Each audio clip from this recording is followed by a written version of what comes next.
tafaraka indray isika eto amin'ny Miara Manonja miainga eto amin'ny MBS Anospatrana ary raisinao amin'ny alalan'ny onjapeo ihany koa FM 95.4 ny MBS ary ny Radio Mada dia ny FM 100.8 anterina ny arabo mba ampirarantso ho antsika mianakafy tsy ankanavaka na ho an'ny eto Madagasikara na ho an'ny any ivelany izany iaraka eto sika mandritra ny ora roa mahery ka ao anatin'izay no hitondrana famakafakana maro samihafa hitondrana ihany koa fanazavana ny raharaham-pirenena izay tokony ho fantatra ao anatin'ny ity fiainantsika eto Madagasikara ity satria maro ny zavatra tsy fantatsika na inina ihany koa tsy ampahafantarina ka izay dia tena zava-dehibe satria raha mandeha anjambany fotsiny izany firenena malagasy misy ponina any amin'ny 520 tapitrisa mahery any amin'izao fotoan'izao raha ny atontanisa rehefa mandeha anjambany dia tsy fantatra zay hafarany na efa azo eritreretina sady hoe mandeha any amin'ny lalana tsy izy izay firenena izay rehefa mandeha anjambany ka rehefa tsy araky ny tokony izy ihany koa no itarihan'ny mpitarika ny tariana fiainana andavanandro mihitsy io na fiainana ao an-tokantrano na fiainana ao amin'ny fiarahamonina indrindrandrindra amin'ny fiainam-pirenena dia fantatsika hoe aiza no hiafarany izany hoe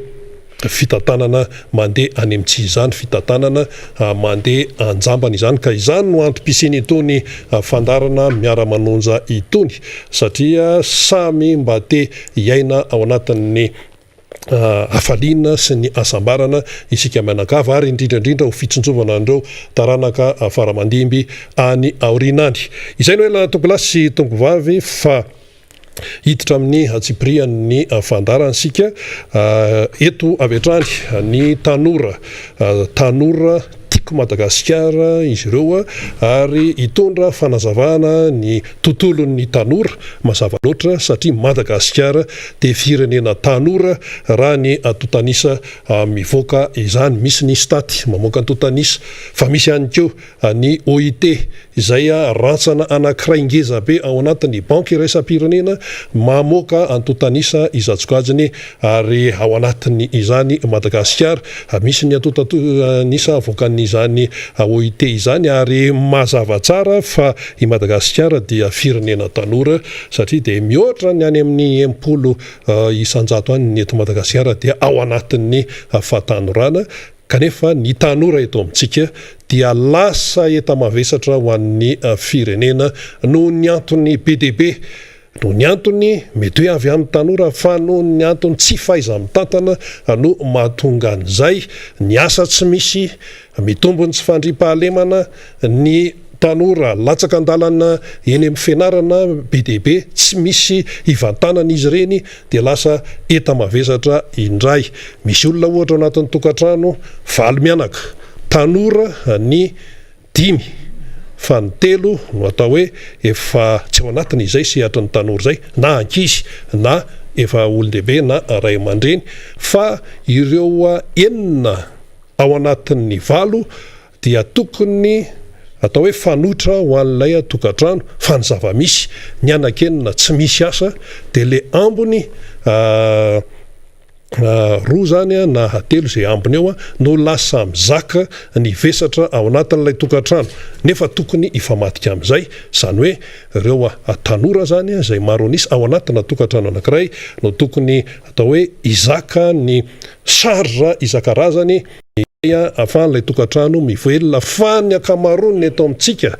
dia vitsy ao anatin'ny tokantrano no mamelona an'izay tokantrano izay fa ilay tanora tokony atao hoe amelona indray no lasa velomina dia manjary fahantrana no dikan'izay inona ny anton'izany dia noho ny tsy fisian'ny lalana mazava tsara izay apetraka eto amin'ny firenena zany ary dia ny mpitondra fanjakana efa namme lokaloka tenenina daholo dia vocabulaire isan-karazany hoe velo rano sy ny sisa raha zay tonga eo dia ataonay an'izao inona ny eo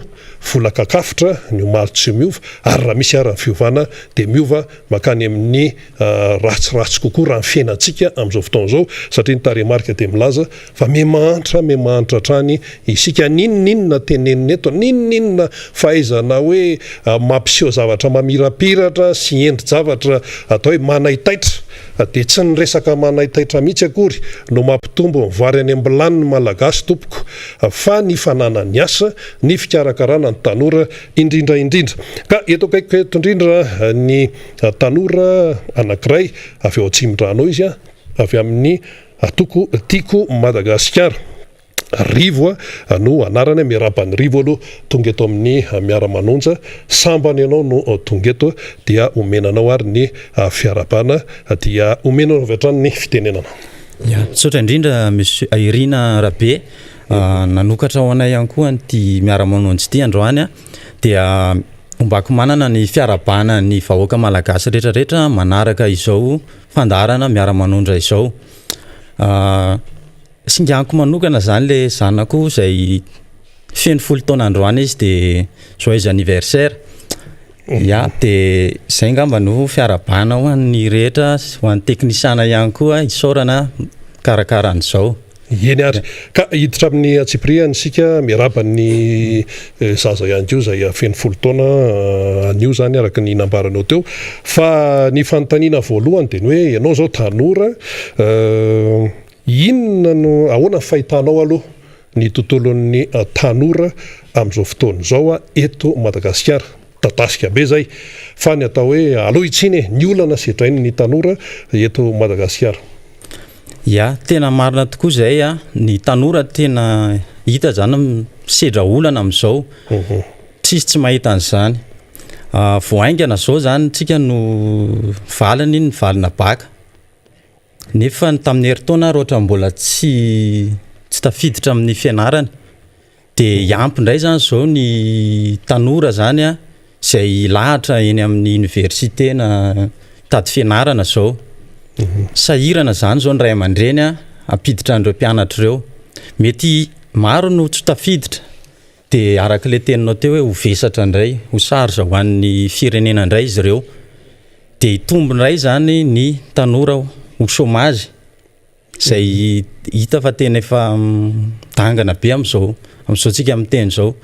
satria raha tsy teny fotsiny zany jerintsika eny amin'ireny afakaba ireny tena filaharam-be tanora maro no milahatra amin'ireny vao maraina teo zao dia efa ery amin'ny filataiky sery dia efa tanora maro no mandeha hitady asa dia tena hita zany ankehitriny fa tena misedra olana ny tanora eo amin'ny sehatra asa zay eo amin'ny sehatra ny fampianarana indray tena hoe hianatra dia hianatra dia aiza satria hianatra dia hiasa avy eo ny asa raha avy eo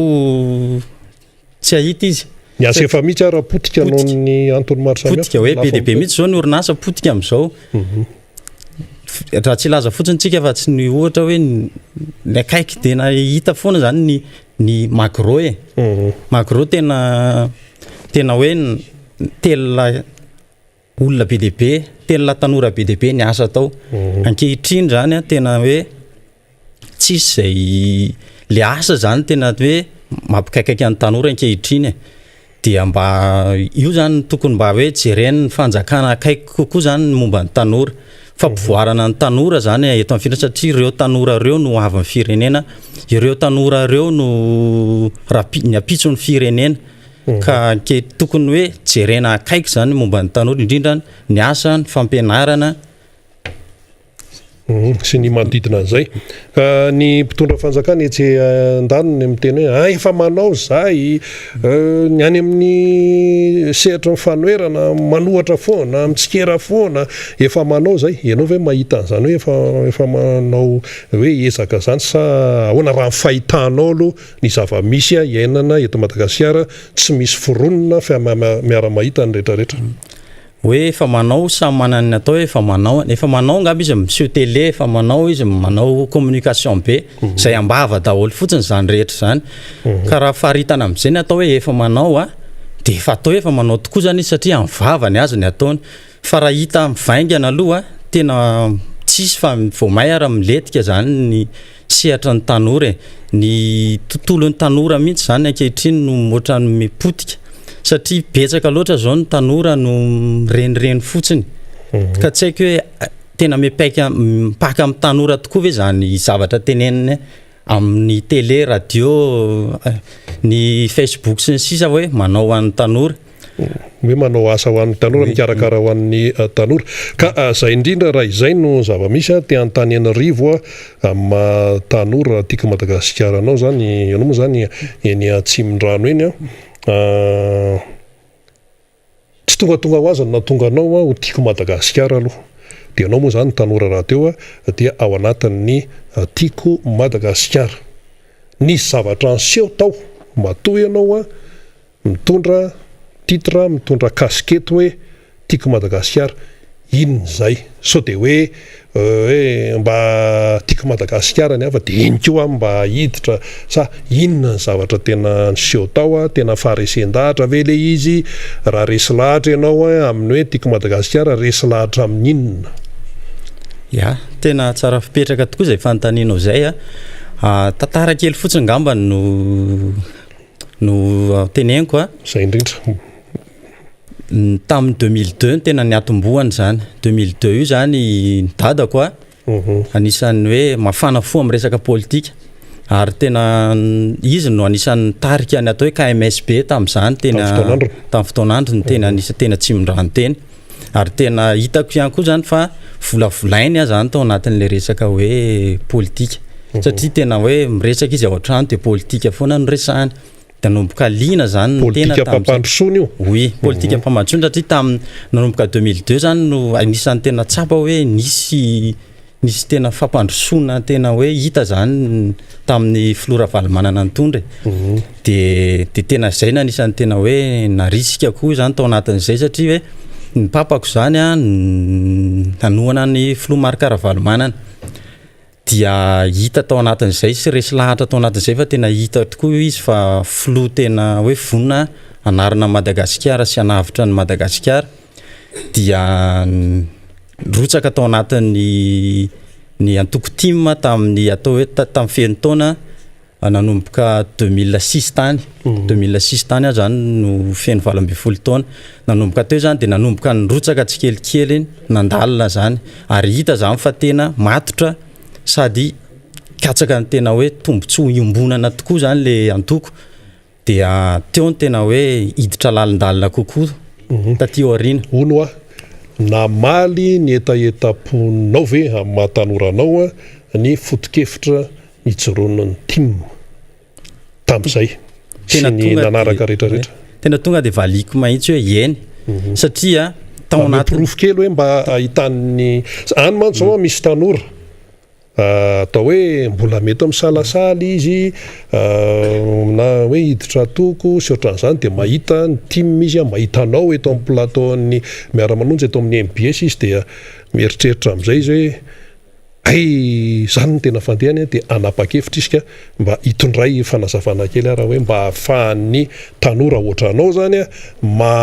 mazava tsara izy hoe ty fidirana team tiany na ty fidirana jeune team tiany tsy mandehandeha ho azy fa misy antony sy zahatra mazava tsara mipetrapetraka ya tao anatin'ny antoko zany no nihitako zany nisy fivoarana satria ao anatin'ny antoko misy ny ohatran'ny formation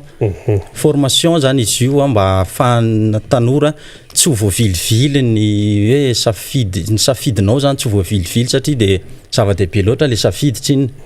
dia tsy voavilivily io safidinao io ary tao anatiny koa zany no nanomboka mivelatra tamina olona maro satria ao anatin'ny tanora zany tena ilaina zany hoe mivelatra amin'ny tanora amin'ny olona maro miserasera amin'ny olona maro mba ahafahana mivoatra ihany koa zay dia ho anazy zany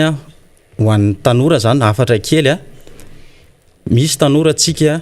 atao hoe mifidy ny filora valomanana fa tsy mijanona teo amin'ny fifidianana nefa andraikitsika fa tena mila mandray mila mandray andraikitra zany tsika indrindra eo miditra ao anatin'ny antoko aloha ao tsika ny tena malala vaovao bebe kokoa dia ao tsika no afaka mivelatra afaka mianatra konkoa zany zay eo manodidina ny politika satria tsika zany tokony tompona andraikitra tsika zany tokony tanora tompona andraikitra manomboka zao hoe satria mety hoe nifiditsika dia hoe tsy lany ny fiditsika tsy lany ny fiditsika satria nisy neny doublon tsy lany dia nisy ny doublon dia tsy mijanona tseo fotsiny tsika fa tena tokony hitsangana ary tsika hitsangantsika ao anatin'izay hoe tsy rariny zany zavatra zany satria raha zavatra tsy marim-potitra no mipetraka eo dia isika tanora no victime voalohany amin'izay misy fanontaniana anankiray tena tsy arotro mihitsy ty apetrako any mba hovaliany rivo hoe le tanora amin'ny ankapobeny zany rehefa ndeo raha isika hoe rehefa tonga ny vanim-potoana ny fifidianana propaganda ny tiako tenenina amin'io tanora ny akamaroany ny ampiasain'ny toko politika izay mifaninana alefa ary mametaka fisy mandeha makary makatsy ampiasaina le tanora rehefa hoe ilain'ny sasany zany dia ataoko hoe sasany fa rehefa avy eo le tamberiny ho an'ilay tanora tsy hita zay fandehany fa chômage ny tamberiny tsy fahavitana fianarana ny tamberiny nefa rehefa tena ilaina le tanora zany dia aika ihany mampiasa azy aika misy vola ihany omena n'ilay tanora ianao tanora tiako Madagasikara hatramin'izao namaly ny etaetanao ve na ny tanora tima miaraka aminao ny natao anao aloha zany atao amin'io atoko tiako Madagasikara namaly le etaeta ve izy sy ahafahanao mibanjana ny anyorina eo amin'izay resaka hoe fifidianana sy hoe propagande zay le hoe tanora atao fitaovana aloha oui samy hafa zany le izy satria ny tanora zany mizara roa zany eto misy ny atao hoe tanora tonga dia resy lahatra izy fa iny olona toanana iny dia afaka anavitra an'le firenena afaka hitondra fampandrosoana zay fanjinesen-dahatra an'izay tsy nividiana voly zay tsy nitambazana zay fa mifitiavany no entiny na nandeha nametaka fisy izy na tsy haiko zay andraikitra atao mety fitiavany zay misy ihany koa nefa niaraka ny tenenina teo hoe sasatrasana zay karamaina tsy fatany akory zany le tamberina mety eritseretiny amin'io fa le eo ihany ny azy no mety nataitaitra azy ka ho anahy le tamberina nindrasako sy tamberina efa azoko nindrasako aloha dia hoe lany ny olona nitoanako dia ivoatra le firenena handroso le firenena satria araka ny fahiny foana veriveriny filora valomanana manana vahaolana amin'ity Madagasikara ity izy dia izay vahaolana izay no toanana izay vahaolana izay zany no endrasana hatramin'izao zany endrasantsika zany satria mbola tsy eo amin'ny fitondrana moa izy dia zay tamberina zay zany no endrasany ataoko hoe nakamaroan'ny tanora zay fantatro zay niaraka tamiko tao anatin'ny propagande zay resy lahatra zay conviction zany le izy mazava hoe conviction fa resen-dahatra fa ny tamberina avy any amin'ny mpitondra fanjakana mankaty amin'ny tanora malagasy hoana ny fahitanao azy satria zareo zany ny eo amin'io fitondrana eo amin'izao fotoana zao ny tamberina zany tena chômage hatramin'izao aloha chômage zao hitako zany zao hoandreo nanoana tsy hoe mandatsana ohatrany fa hoandreo nanoana fa misy ny resahantsika fa tena chômage zao ny tamberina azo amin'izao be dia be mihitsy ny olona chômage efa nyresahantsika teo fa tena betsaka zany zao ny chômage amin'izao sy ny olana maro sy ny olana maro zay zany zao ny hita tamberina tena hita mivaingana aloha ny filatsahan'ny PIB iny tena zay zany zao ny tamberina tena hita zao eny ary maraparantsika ny resaka iarahana amin'ny rivo zay atsivina ihany fa tanora tiako Madagasikara ho atsimindranno santunany ihany no entin'ny rivo ary ao anatin'ny fahatanorana izy no milaza amintsika mianakavy hoe zao ny zavatra iainana raha-pitaina tokoa ny tanora malagasy tompoko sy ny tanora any Eropany na ny tanora any amin'ny Afrikany na ny tanora any amin'ny firenena-kafany dia mampalahelo ny tanora malagasy, tanora tokony ijoro, tanora tokony manana maizy azy kanefa tsy afaka misehatra an'izay hoe fahafahany mampandroso ny fireneny noho ny sakatsakana isan-karazany izany. Ka entiny rivo ary amarana satria andray an'ny sitraka indray tsika rehefa avy eo iresaka n'ity le garden party amin'ny sabotsy ity zany zay karakany ny tanora tiako Madagasikara, inona ny afatrafatra mba tianao apetraka ho an'ny tanora mitovy aminao aloha sy ho an'ny rehetra, afaka manome afatra ihany keo anao ho an'ny mpitondra. Ya, afatra ho an'ny tanora zany mametrahantsika fanontaniana hoe firenena ohatrany ahoana no vatantsika ao arinao ary firenena ohatrany ahoana no hovatan'ny zanakitsika ao arinao, raha tsy zao tsika dia mandray andraikitra sy mandray anjara amin'ny raharaham-pirenena. Dia afatra kely ho an'ny mpitondra zany aza dia variana loatra nareo mamaly mpanohatra foana isaka mihetsika fa dia lany fotoana nareo. Efa mimanda nareo zao mbola tsisy zavatra dia tena hita misongadina loatra aloha. Fa mimanda mahery. Efa mimanda mahery mbola. Satria taona ty efa namany efa tapitra tiako zao ary tsika septambra. Efa tapitra ny septambra efa 16 androany. Afaka tapabolana dia efa valina indray. Dia izay zany no afatra hoe jereo le vahoaka malagasy ataovy izay zavatra tokony ataonareo fa aza variana nareo mamaly mpanohatra foana na zavatra tsisy dikany ary ara dia karanareo plateau andaninareo ny TVM sy ny RNM anareo rery, tsy natao itsara andiovanareo tena ny radio-panjakana fa nataonareo hitaizaina ny olom-pirenena. Sotra tompoko. Zay mahatanora ny tanora zay tsotra ary mazava tsara ny zavatra teneniny, tsisy hoe ahoana sy ahoana fa dia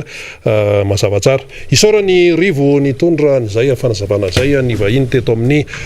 Miara Manonja ary samy nandray zay tandrifiny isika mianakavy, ny ray aman-dreny nandray tsara ihany koa zay noraisina satria ny tanora dia zanaka, ny antoko tiako Madagasikara ihany koa dia afaka mirehare satria manana tanora izay ho avy ny firenena ary atao hoe azo itokisana sy azo ianterana satria nahazo ny fiofanana araka ny teneniny rivo teo, nahazo famolavolana voasedra ihany koa, manana foto-kevitra ary zay no maha-tiako Madagasikara ny atiako Madagasikara ary zany ny anton'ireny le dynamisation reny satria ny fotoana dia mandeha maro ny zavatra sedraina ka ilaina ny redynamisation ao anatin'izany. Fa ny tanora ihany koa araka ny tenenina teo dia amin'ny mahatanora azy dia mihetsiketsika, miala voly satria tafiditra ao anatin'ny atao hoe fiainana daholo zany rehetrarehetra izany. Efa eto akaiky eto isitraka izay tanora tiako Madagasikara ihany koa izy hitondra fanazavana misimisy kokoa momba ny garden party tanterahana amin'ny sabotsy faly miaraba ny sitraka aloha. Miaraba Rina Rabe dia miaraba ny mpijery Miara Manonja rehetra. Eny ary. Ka efa akaiky le fotoana androantsika Alakamisy rapitso sisa dia tonga ny sabotsy. Inona ary ny atao hoe fanazavana atao hoe misimisy kokoa zany faraparany omenareo amin'ny tanora tiako Madagasikara momba nyity garden party amin'ny sabotsy eny ankohona fialamboly alasora ity, omena sitraka avy hatrany ny fitenenana ary. Misy tokoa ny garden party izay karakaran'ny tanora tiako Madagasikara eto Analamanga amin'ny asabotsy zao any amin'ny ankohona fialamboly alasora manomboka amin'ny 7 ora sasany maraina ka hatramin'ny 9 arivo.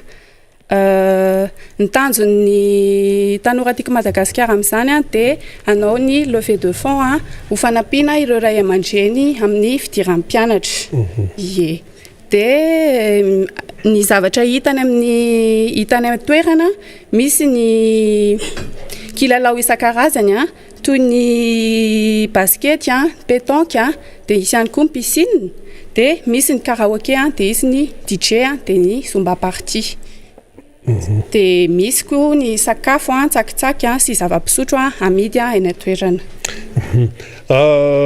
Tonga dia tononona mihitsy izany hoe ho afa-po sika rehefa tonga eny amin'izany garden party izany, fa le fandehanana makany ahoana ny atao hoe fomba fahafahana makany, ny fandraisana anjara sy ny sisa azony sitraka mba hazavaina ve zay mba hoe tena hoe mampazava tsara azy zany mahafahany olona manapa-kevitra mandeha makany zany. Ie, ny tanora tiako Madagasikara dia manentana antsika ho avy, fa anisan'ny fandraisana anjaranao voalohany aloha ny fahatongavanao amin'ny fanampiana ny tanora sy ny zandry mpiray tanindrazana amin'ilay alalan-kit scolaire. Faharoa manarakaraka hiala voly isika fa ilaina izay mahatanora mila tanora mahay miala voly. Anisany hanamafy ny fifandraisany samy tanora eo anivon'tiako Madagasikara ihany koa par district sy arrondissement fahatongavantsika rehetra eny. Ia, ka Analamanga moa midadasika be dia hitako zao mahita an'ity ilay ohatran'ity kely ity mba inona moa izy iny zany dia azonao aiza iny no alaina dia hoentina aiza dia ahoana ny fidirana sy ny sisa. Misy koa ty tapakily ity izay fidirana any amin'ny asabotsy any amin'ny akony dia 5000 ariary izy ity, ny invitation moa 15000 ariary dia azo raisina avy hatrany any Abelery ity ho an'izay vonany andeha, sinon raha tsy tafandalo dia misy any atoerana amin'ny andron'ny asabotsy. Mazava ny momba an'izay le toerana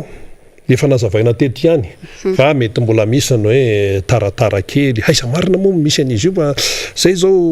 ohatra hoe zay zao avy aty Avaradrano teoany avy any Ambohidratrimo any andry député Mambrabendrina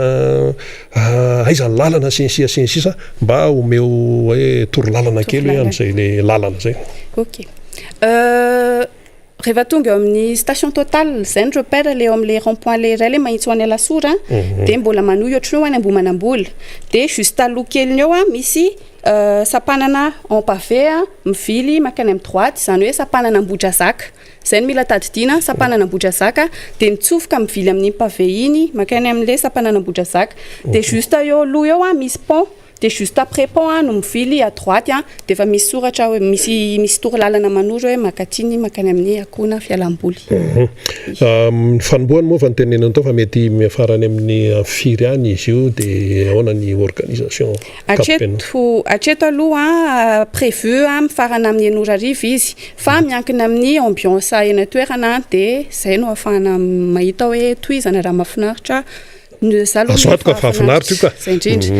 tsy koa moa le hoe manala azy io le manala azy tohizana satria ao anatin'ny fitadiavana ny hoe mahafinaritra isika na dia eo arany hoe fahasahiranana maro samihafa ny tanora tiako Madagasikara izay mikarakara amin'izay inona ny tena naresy lahatra anareo hoe fanampinan'le fidiram-pianatra enjana be le fidiram-pianatra.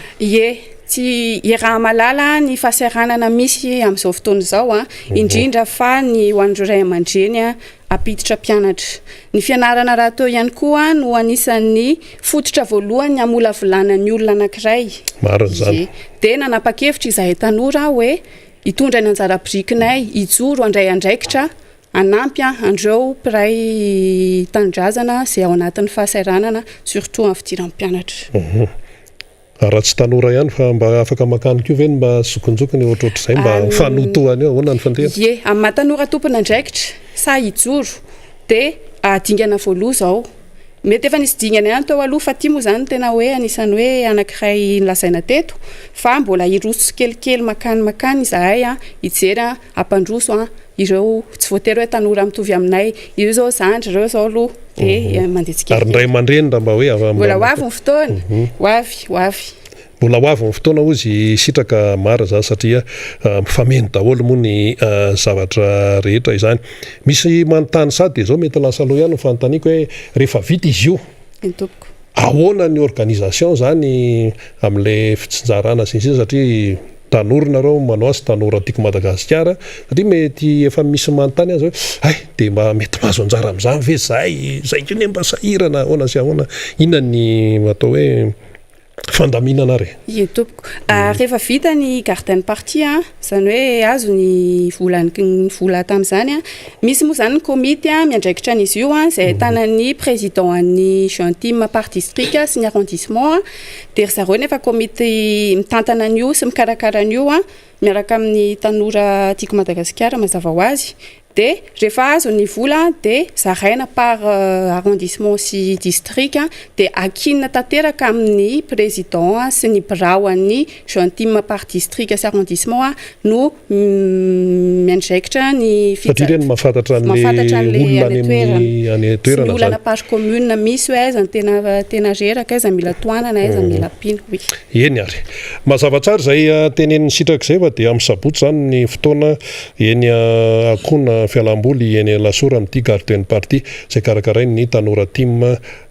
analamanga ity entinao mamarana azy ary dia omena minitra vitsy sitraka hitondranao fanamafisana ny fanentanana amin'ity hetsika taonareo ty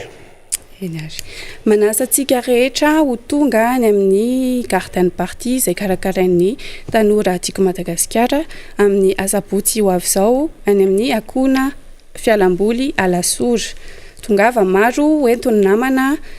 anisan'ny fandraisana andraikitra be da be hoentinao amin'ny fanampiana ireo mpiray-tanindrazana aminao ny fahatongavanao sy ny fandraisanao anjara any atoerana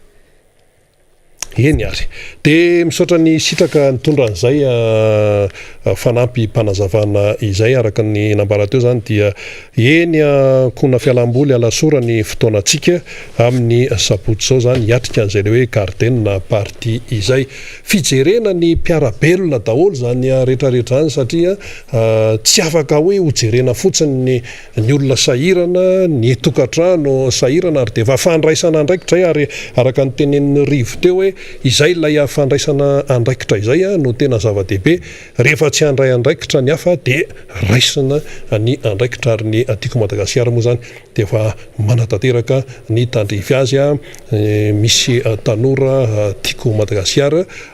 mandray anjara amin'izany hoe fampandrosoana izany ary tony hoe fanaovana hetsika fanampiana itony dia efa manamaivana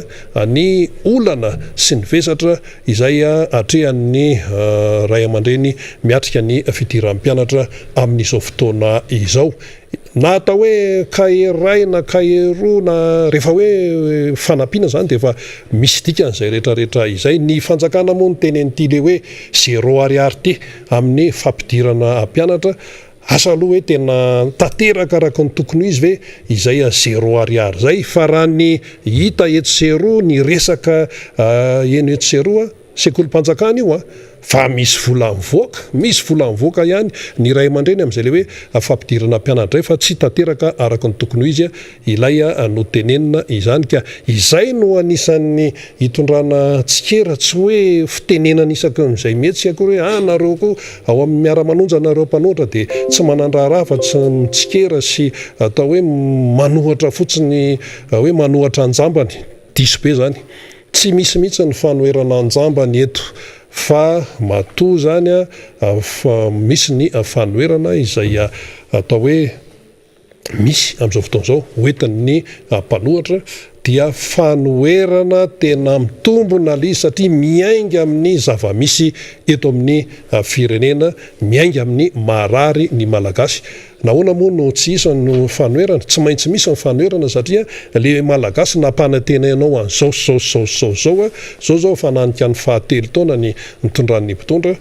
mbola miainana foana ilay olana aiza very olona dia pesta indray zao zany moa efa miditra ny vanim-potoanany mafana dia ny covid mbola tsy tabeny ihany zay azo ilazana azy na teo hoe ny ala ary ny atao hoe ny reny fiboana sy ny an'ireny fa zao zany dia tonga indray ny pesta zany zao dia efa manao ny atao ny ary-ny pesta dia aretina mahafaty ihany koa zany pesta zany efa tany amin'ny taona maro tany aloha tany no nisy an'izany fa tia Madagasikara re olona dia mbola misy pesta ihany dia hoe maninona raha mbola misy pesta aty Madagasikara kanefa dia efa tany amin'ny taona anjato taona ny tany no nisy an'izany dia eto amintsika mbola misy pesta ihany. Ny pesta aloha zany dia atsorina hoe avy amin'ny voalavo, dia rehefa miresaka hoe voalavo dia resaka loto ny dikan'izay, rehefa miresaka loto dia ao ny atao hoe avy-rehetrana sy ny sisa fa eo ihany koa ny fahantrana. Dia hoy isika manao hoe moramora mantsy le ny teny hoe maloto ko savony ary zao efa miakatra foana satria ny olona zany zao raha vao mahita vola dia ny arotsaka aloha sakafo aloha maty-rapisa toy zay maty an'io zay zany le fomba fiteny. Raha vao manam-bola izy dia nohanina ihany aloha. Raha vao manam-bola izy dia tsy maintsy ny atrehana n'ilay fidiram-pianatra arakarak'ilay vanim-potoana aloha io. Dia ny savony zany zao tena manahirana anontaniony ren'le mpanasa lamba ireny satria zany zao ny tena fiainana andavanandro, sahirana le olona satria ny savony no entina midio zany. Dia efa tsy afaka midio araka ny tokony izy tsony ilay malagasy amin'izao fotoana izao. Nisany teny zao hoe savony vidiana 500 dia lasa 900 dia lasa lehibe any tsy miova dia lasa 700. Kanefa izany resaka savony zany, izany resaka PPN zany no tena tokony atao tena hoe tsy atao mampanahirana ny vahoaka mihitsy satria rehefa ny sakafo no lafo, rehefa ny savony no lafo dia tonga ny aretina mazava loatra mifamenomenao daholo zay rehetra dia tonga daholo ity olana isan-karazany ity zany. Ao anatin'izay ka hoe tonga mipesta dia mora mantsy le mametsiny hoe resaka favy-rehetrana mahatonga an'io sy ny sisa fa misy ihany koa andraikitra izay tokony ataony ny mpitondra kanefa tsy tanteraka le izy. Misy ny orinasa eto Madagasikara izay mamokatra savony, orinasa tena eto any malagasy zany no tompony, malagasy no manao an'ilay produit. Resaka savony zany no resaka eto tsy resaka hoe dokam-barotra zany na resaka inona fa resaka hoe entany rehefa hoe vokariny malagasy eto Madagasikara. Rieny zany tokony andanin'ny fanjakana ny heriny mihitsy ireny ampiana ilay mba vokatra eto Madagasikara. Tsika mantsy ao anatin'ilay hoe économie libérale, lalàna ny tolotra sy ny tinady, misy koa ny entana miditra avy any ivelany. Tsy maninona zay fa efa zay aloha le règle du jeu. Fa anjaran'le fanjakana kosa mba miaro andreo orinasa izay an'ny malagasy na mpanao savony na mpanao ino na mpanodina sakafo dia anjaran'ny fanjakana no mba miaro amin'ny lafiny maro mihitsy an'ireny satria ny entana avy any ivelany dia mitobaka dia mafy ilay fifaninanana kanefa dia ao anatin'izay fifaninanana izay tsy afaka hivarotra amina hoe ambaniny masokarena ilay mpivarotra aloha ary tsy afaka hoe hivarotra ambany masokarena ihany koa any amin'ilay hatrany amin'ilay orinasa izay mpamokatra n'ilay entana izany fa dia lasa ny avy any ivelany no mahazovahana eto amin'ny firenena kanefa ny atao hoe produit avy eto Madagasikara rehefa makany amin'ny firenen-kafa any dia ny endry zareo aloha no ataony hoe ampinitosika fa hoe manampy fotsiny zany ireo entana avy any ivelany. Zay ny mahatonga ny Amerikanina sy ny sinoa io amin'izao fotoana izao mifanenjana li tsy resaka hoe mifanenjana amin'ny resaka hoe idéolojia efa tapitra tany amin'ny guerre froide tany zany fa na hoe mifanenjana amin'ny ara-tafika na dia samy manana tafika matanjaka raha ny sinoa sy ny Amerikanina fa eo amin'ny resaka tontolo toe-karena sy ny atao hoe commerce international no mahasarotiny ny mpitondra any Chine sy mahasarotiny ny mpitondra any États-Unis. Tamin'ny andron'ny Donald Trump zao dia hoe tena hoe l'Amérique d'abord ho an'ny tompontsoan'ny vahoaka Amerikanina aloha izay ny tena priorité ho azy ary io resaka vokatra io dia tena anisan'ny mahasarotiny any États-Unis. Io moa zany na ny républicaine na ny démocrate dia tena hoe mametraka tsara an'izay hoe tsy maintsy arovana ny tompontsoan'ny Amerikanina dia ny sinoa koa ohatran'izany tsy maintsy arovana ny tompontsoan'ny sinoa eo amin'izay resaka hoe tontolon'ny varotra izay na ny varotra anatiny dia ny varotra any ivelany ihany koa fa na orinasa inona amina firenena anankiray mamokatra dia arovan'ilay mpitondra fanjakana ao amin'ilay firenena ireny vokatra ireny na zany aty amin'ny resaka sakafo na zany aty amin'ny resaka tontolon'ny fanaovatrano ohatra resaka momban'ny ren'ilay fitaovana lehibe resaka fitaterana sy ny sisa na resaka fiarakodio na resaka inona mafy be ny fifaninanana iraisam-pirenena amin'izao fotoana izao eo amin'ny tontolo mivarotra dia anjaran'ilay mpitondra fanjakana ao amin'ilay firenena no miaro ny vokatry ny vahoakany manoloana an'ilay fifaninanana amina entana avy any ivelany ka tsika moa teo ny resaka hoe pesta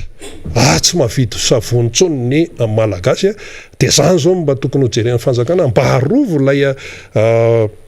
mpanao an'ireny vokatra iny eto Madagasikara fa ilay entana avy any ivelany mitobaka ihany marina hoe firenena mahantra isika betsaka ny zavatra tsy vitantsika fa mba zavatra vitany malagasy kosa re olona mba arovy fa isika tena hoe manana ny maizy antsika amin'izay zavatra mba vitantsika kanefa le zavatra mba vitantsika indray tsy voaro amin'ny lafiny maro fa dia le entana avy any ivelany no mpisesika miditra eto dia manahirana ny mieritreritra an'izay ary indraindray ara le avy any ivelany rehefa hitan'ny mpanjifa zany dia mora noho le entana eto antoerany tsotra kely mahatonga an'izay satria le maso-karena izay tsy maintsy alohan'ilay orinasa malagasy mandra-pahatonga eny amin'ny mpanjifa dia mafimafy atao hoe tsy mafimafy fa tena mafy ka izy tsy afaka hoe hivarotra hoe ambany maso-karena zany hivarotra fahatiatoka satria io ihany koa no mba fivelomana dia tsy maintsy miditra amin'izay hoe tsy maintsy misy ny kajy zany hoe izao no hivarotana azy le entana avy any ivelany nefa miditra ihany dia manjary lasa sepitra ilay orinasa eto Madagasikara ilay orinasa zay an'ny malagasy izany ka isika zany tsotra kely le izy hoe raha tiatsika ny ady amin'ny pesta hoe tsisy pesta intsony eto Madagasikara dia mila madio zany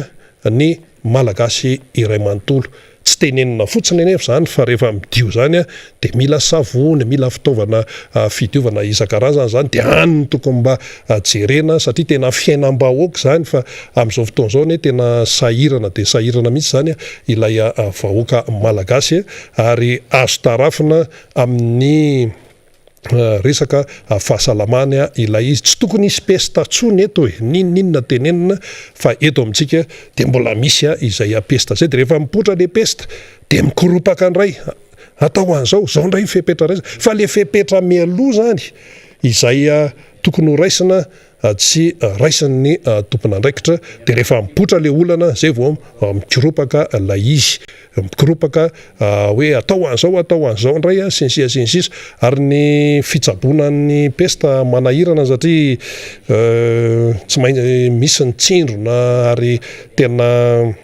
atao hoe ho an'ny matahotra tsindrona aloha dia mety miafinafina any rehefa misy mihitsy ny olo ohatran'izany hoe vo amin'ny pesta izy dia any izy miafinafina any kanefa le pesta dia vetivety kely zany izy io dia miparitaka ary mahafaty aingana indrindra le karazany anankiray le pulmonaire moa ny filaza azy iny mahafaty aingana diaingana ary rehefa nisy teto ndray taona zay tena nanahirana amin'ny pesta zao tsika tratran'iny covid iny zay aretina saika tratrany izao tontolo izao dia niatrika an'iny ihany koa dia zao zany tonga indray ity ny pesta dia eto sika mianakavy aloha ary izay neny mahatonga amin'ny mpanohitra hiteny foana hoe tena any amin'ny repoblika fahadimy ny lakile an'ity fa tena ohatrany tsy hita mihitsy izay zavatra mandeha zany zay antaniana rehetrarehetra sehatra rehetrarehetra ho antaniana zany dia tsy hita zay hoe mba tena mandroso sy misongadina ao anatin'izany rehetrarehetra izany fa dia olana hatrany ny tena tiana tongavana dia ny hoe ny olana tsy tokony isy raha toa ka efa voatsinjo dia meloa ny olana mety hitranga rehefa voatsinjo dia meloa zany dia efa mametraka ny fepetra isan-karazany isika zao zany zao hiditra amin'ny hoe osokafana ny sistan'ny Madagasikara dia efa mikondo zany ny ratsamangaika rehetrarehetra zay hoe voakasika zany eo ny resaka ny fifandraisana amin'ny anyvelany, ny momba ny fiarovana, ny momba ny fizahantany, ny resaka fahasalamana indrindraindrindra dia efa mikeo zany ny tompona andraikitra eto amin'ny firenena hoe ahoana ny fomba hidirana amin'izay hoe anokafana ny sistan'ny Madagasikara izay. Zany hoe fa miatrika an'ilay Covid isika zany. Fa ho averina kely any voalohany aloha ny fandehan'ity raharaha ty. Tany Chine no mipoitra io aretin'io. Dia rehefa mipoitra io aretin'io tao anatin'ny 2 andro nisy maty, afaka 2 andro nisy maty, afaka herinandro nentombo foana maty, nentombo foana tany Chine io, dia efa nikiropaka ny tany Chine dia lasa tany Frantsa, tany Italia, tany États-Unis, lasa nandehandehibe zany ilay aretina dia rakotra izao tontolo izao. Teto Madagasikara tompoko tsy mbola nisy Covid zany teto tamin'ny tany aloha tany zany, fa aretina avy any Chine io. Fa ny tompona andraikitra mpanjakana teto amintsika no ny teny hoe tsy ampafiry ny peste io hoe, tsy ampafiry zao io hoe, dia mbola nandeha ihany ny atao hoe fivezivezena tamin'ny alalan'ny fiaramanidina, tamin'ny alalan'ny sambo. Nefa ny andraikitra ny mpitondra fanjakana voalaza ny lalam-panorenana dia ny hoe fiarovana any Madagasikara sy ny vahoaka malagasy, voasoratra ao anatin'ny lalam-panorenana zany. Le izy le hoe fanafihana tsy amin'ny alalan'ny hoe resaka tafika ihany, misy firenena avy any ivelany manafika any Madagasikara dia anjaran'ny fanjakana sy ny miaramila sy ny no miaro any Madagasikara, fa ny aretina koa dia avy any ivelany miditra eto Madagasikara, nga nisy sida zany teto tamin'ny fotoanandrony. Fa mipesta indray aloha dia tsy avy any ivelany fa avy eto amintsika no ny antony efa be dia be nambara teo, fa tsisy Covid zany teto tompoko,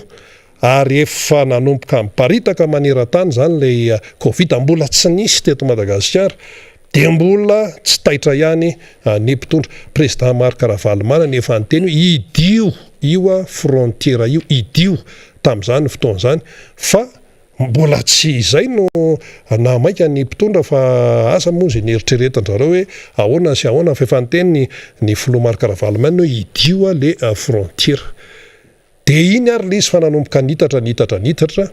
dia nisy fiaramanidina avy any ivelany tonga teto, teo vao nikiropaka ny teto Madagasikara. Efa tara loatra ilay fandraisana andraikitra, dia efa tonga le fiaramanidina dia efa tafavoaka le mpandeha, dia nitadiavina eraky Madagasikara hoe naiza ihany dia navoaka tamin'ny tele ny anaran'le olona hoe reto olony reto dia mankaty lefa verina mankaty amin'ny tompona andraikitra manao mise en quarantaine sinsis jereo tsika amin'izany, fa tara foana ilay fandraisana andraikitra sy ny fandraisana pepetra dia lasa mandray andraikitra tiptopy eny anelany lasa politika tiptopy ny eto amintsika, kanefa zavatra asoroana tsara le izy. Marina faingana be ny fiparitahan' io coronavirus io, fa ny teto amintsika dia mipetraka amin'ny fanontaniana hoe mba manaraka ny zavatra miseho any velany ihany ve ny mpitondra, sa mieritreritra fotsiny tsisy mahakasika any aty zany. Io le izy fa nanomboka ny paritaka dia efa tafiditra teto Madagasikara, dia efa nitatra dia izao no vokatra ilay izy. Zany hoe ny tiana amafisina zany, zavatra azo ny soroana dia lasa mitranga. Io tsy resaka Covid ihany fa amin'ny fiainam-pirenena mihitsy io, zavatra azo soroana ny fiakaran'ny vidim-piainana, dia nefa miakatra zavatra azo soroana itony pesta itony, io izy io. Zavatra azo soroana ny atao hoe fampitehan'ny tontolo iainana, dia nefitsika mbola miaina ao anatin'ny fampitehana ihany amin'izao fotoana izao. Zavatra azo soroana ny tsy fisinasa, zavatra azo soroana ny fantrana, azo soroana daholo zany rehetrarehetra zany, ka rehefa isika miletika hatrany amin'izao fotoana izao. Dia zay no mahatonga ny mpanohatra ny hiteny hoe rehefa misy tsy mety kosa tsy maintsy tenenina ilay izy dia manjary miteraka any amin'ny tsy fahombiazana ilay tsy fandraisana andraikitra, ny tsy tsy fisorohana ny zavatra tsy mety de meloa zany ary zay le fisorohana zay zany hoe le fahaizana mijery lavitra zay mihitsy no tena anisany ihany koa tsy mampandeha nyity raha pireneny ity zany fa lasa tiptop foana lasa tiptop io hoe hitan'ny olona foana io hoe tena misy olana etsy dia lasa miazakazana aloha io ndray tsy voavafa de lasa ndray miazakazana kely de ohatr'izay foana zany le raharaha le fotoana nefa tsy azo tazomina hoe aloha mba tazomina kely le fotoana fa ny fotoana de mandeha foana ao anatin'izay rehetrarehetra izay ka de io zany zao hoe hosokafana ny frontière de ao anatin'izany ny seranam-piaramanidina ny aéroport amin'ny teny anglizy zany open sky isokatra zany ny lanitry Madagasikara de mipetraka amin'izay zany le hoe ahoana zany ny momba an'ireo vahiny miditra eto fa misy moa zany zao ny vaksiny ary iraisam-pirenena de vaksiny ihany ny fantatra ny iraisam-pirenena tsy mahafantatra fa tsy zay izy raha ny resaka fiarovana vaksiny ihany zany ary dia io vaksiny io dia efa maneran-tany io fa ny antsika teto Madagasikara moa de aloha mbola tenenina ndray mbola tarandray ihany koa lay tena fandraisana ndraikitra momba an'izy io fa mbola nisy fotoana raha naratsiana le vaksiny zao hoe mampivaingana raha sensisa zavatra nyseho tany ivelany tany dia entina teto de lasa sahirana kanefa zao mazoto ny olona manao vaksiny raha ny taremarika aloha zao fa tsy ohatran'le tany voalohany ny ohatran'le tany voalohany iny tsy ampy isan-jato fa de raha ny hita amin'izao fotoana zao aloha de zay le olona vao mahatsapa tena ty vaksiny ity tena anisan'ny fiarovana azo antoka na inona risabe teto seroa de isokatra zany ny lanitra Madagasikara ho avy amin'ny fiaramanidina de eo zany de miteny ny fanjakana hoe tsy maintsy jerena ilay vahiny tonga eto hoe ahoana tsy maintsy mandalo testa sy mifanaraha-maso sensisa zany de anisan'izany ny fijerenany hoe fanaovana vaksiny de hoy isika ve nilaina ihany le vaksiny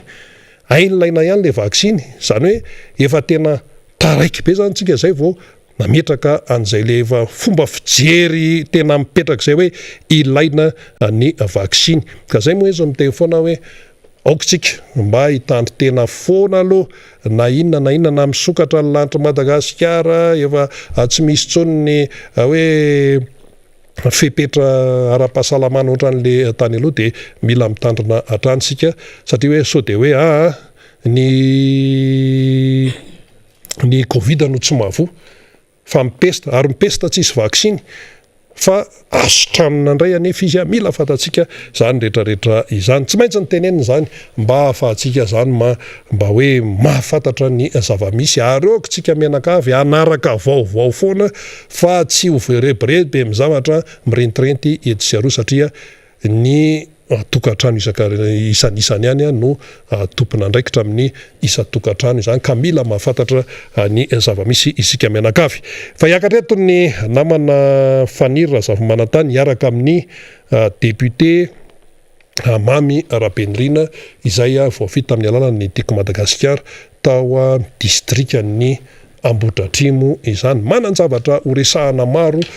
izy ireo zany ary dia efa eto ifaniry miraba ny faniry tonga eto amin'ny plateau indray aloha fa de hitondra famakafakana indray ianao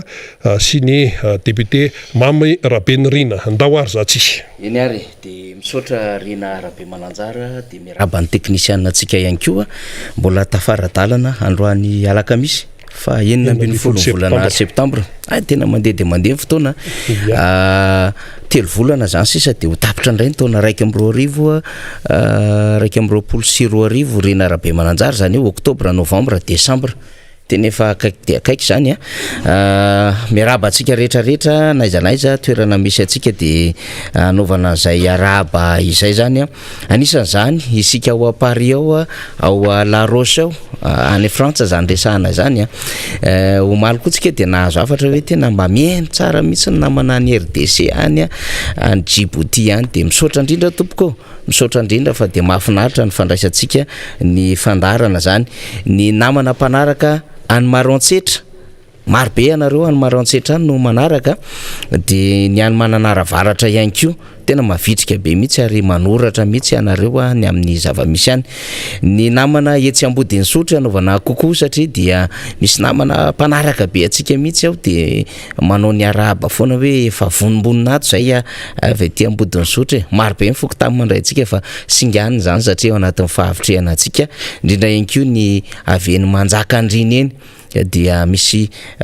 piaino marobe any na lavitavitra ny toerana de manao zay fomba azona azy atsika rehetrarehetra ny fandarantsika tena feno fifaliana isan'andro rehefa tonga eto amin'ity plateau ny Miara Manonja ety zany ny antony de hoe ifampitafa ifampizara vaovao ary anao zay zara fahalalana sy zay zara mba haikely zay ho atsika menakavy ary ifankahery na eo ara ny asarotry ny fiainana sy ny lalana lalovantsika de ifankahery satria isan'andro de betsaka ny zavatra manahirana raha hoan'ny fiainan'ity firenentsika ity de zany rehetrarehetra zany no ifankaherezantsika sy ifampitana ny vaovao alohan'ny anombohan'ny fandarina aloha satria efa eto anilako eto ny solombavamokany Madagasikara voafidy tao amin'ny district Ambohitra Atrimo zay kestora fahatelo ny anteny meram-pirenena ihany ko dia somary hanamafy any la etsika ho ataon'ny tanora tiako Madagasikara zany raha amin'ny sabotsy fahavalo amby folo volana septambra zany heny amin'ny akona fialamboly eny Alasoreny tena zava-dehibe tokoa zany satria ny famolavolana ho tompona andraikitra eo anivon'ny antoko politika de mianatra mandray andraikitra tahakan'izao ataon'ny tanora tiako Madagasikara izao omaly de nisy ny fivoriana fanomanana zay nitanterahan'izy ireo dia mba nanana fotoana kely na afanana natrika izany tena zany fa tena hitanao le hafanapony le tanora miady hevitra mitondra zay mety ho fandaminana samihafa mijery mipitsopitsony rehetra manahoana ny lafin'ny disposition raisitsika amin'ny resaka ino moa zany ty hoe ny table samihafa aiza no ahoana ny fomba hiatrehantsika n'lay fifaninanana baskety ahoana indray ny fandaminana amin'ny resaka pétanque ahoana ny resaka animation DJ zumba karaoke sy ny sisa iza miandraikitra ny animation teny hitanao mihitsy hoe tena mandray detay amina detay mihitsy zany reo tanora reo ary rehefa zay de mba miezaka ihany mandray anjara fitenenana daholo ary mitondra am'izay mety ho fomba fijeriny hanatsara an-javatra zay zany satria mipetraka ao anatin'ny sain'izy ireo ny hoe tsy maintsy hifanampy amin'ny parabelona dia mba hitondra an'izay ezaka kely zay zany zay vita ao anatin'izao fidiran'ny mpianatra izao tsy ho betsaka no vita satria marobe ny zaza malagasy mianatra antampitrisana fa eo moa zany ny erikerika mahatondra drano samba mandray zay anjara biriky ny raisiny eo ny rehetrarehetra mba ahafahana mifanampy tonga am'le fiteneny zay hoe rehefa tsy jerenao ny zanakao de jeren'ny hafa ary rehefa tsy karakarainao ny zanakao de karakarain'ny hafa tika zany fa tokony fampikarakara ny zanaka sy hijery ny zanaka tsika ka zay moa andraikitra ho ataon'ny tanora tiako Madagasikara zay de andraikitra metomboka ihany io fa mbola betsaka ny zavatra tian'izy ireo atao ka izany no anaovana fanasana ho an'ny rehetra tsy voatery tanora zay hoe mpikambana ao anatiny antoko tiako Madagasikara ihany fa na ivelany ara fa mahatsapa hoe tsara no mifanohana ary mila miaingy mianatra maka andraikitra ho an'ny tandrazana dia tsara raha mifanohana tahaka izao indrindra ho an'ireo ray aman-dreny maro samihafa zany dia io sabotsy io andro zay mba ifakahitantsika rehetra ihany koa zany anaovana an'izay fialamboly zay de misy zavatra nomanina samihafa ho an'ny sakafo sy ny zava-pisotro eny toerana zany de samba mivatsivatsy kely zay vahomantsika menakavy zany ho an'izay zatra manao vendredi joli moa zany de manao économie kely de homanina atao sabotsy lay programme zany zay mahazatra antsika le efa zoma iny de homanina atao sabotsy de mba miaraka am'ireo tanora satria maro be miendamiambavy izy ao tena manjato mihitsy ny zareo ao ary manao fanomanana zay mety hoe mba ho tonga lafatra kely ihany ao anatin'izany rehetrarehetra zany satria ny tena karoana moa zany de hoe ahoana mba ahafahana manao zavatra mba manodididina zay hoe professionnel zay de mba voaraitsika rehetrarehetra ny zavatra atao anatin'izany noho izany raha mbola misy ny fotoana ho antsika zany ho an'izay vidy an'izay billet zay a 10,000 fotsiny dia eny amin'ny QG Belair zany no azotsika azy. Raha ohatra moa zany tsika ka somary hoe tsy tratratsika le miazakazaka eny amin'ny QG Belair dia misy fivarotana billet ihany koa zany eny atoerana manomboka amin'ny 7 maraina zany a de fa misy tanora maro be zany a mivarotra izay billet izay. Zay amin'ny akapobeany zany fanamafisana zay fanambarana namana teo fa iva ladinitsika dia ny resaka makasika indrindra ny devitra mandeha am'izao fotoana zao ny amin'ny zava misy amin'ny akapobeany indraindray rehefa mahita le fiainan'ny firenena, mahita le fihetsika le fitondram-panjakana de ohatrany hoe tena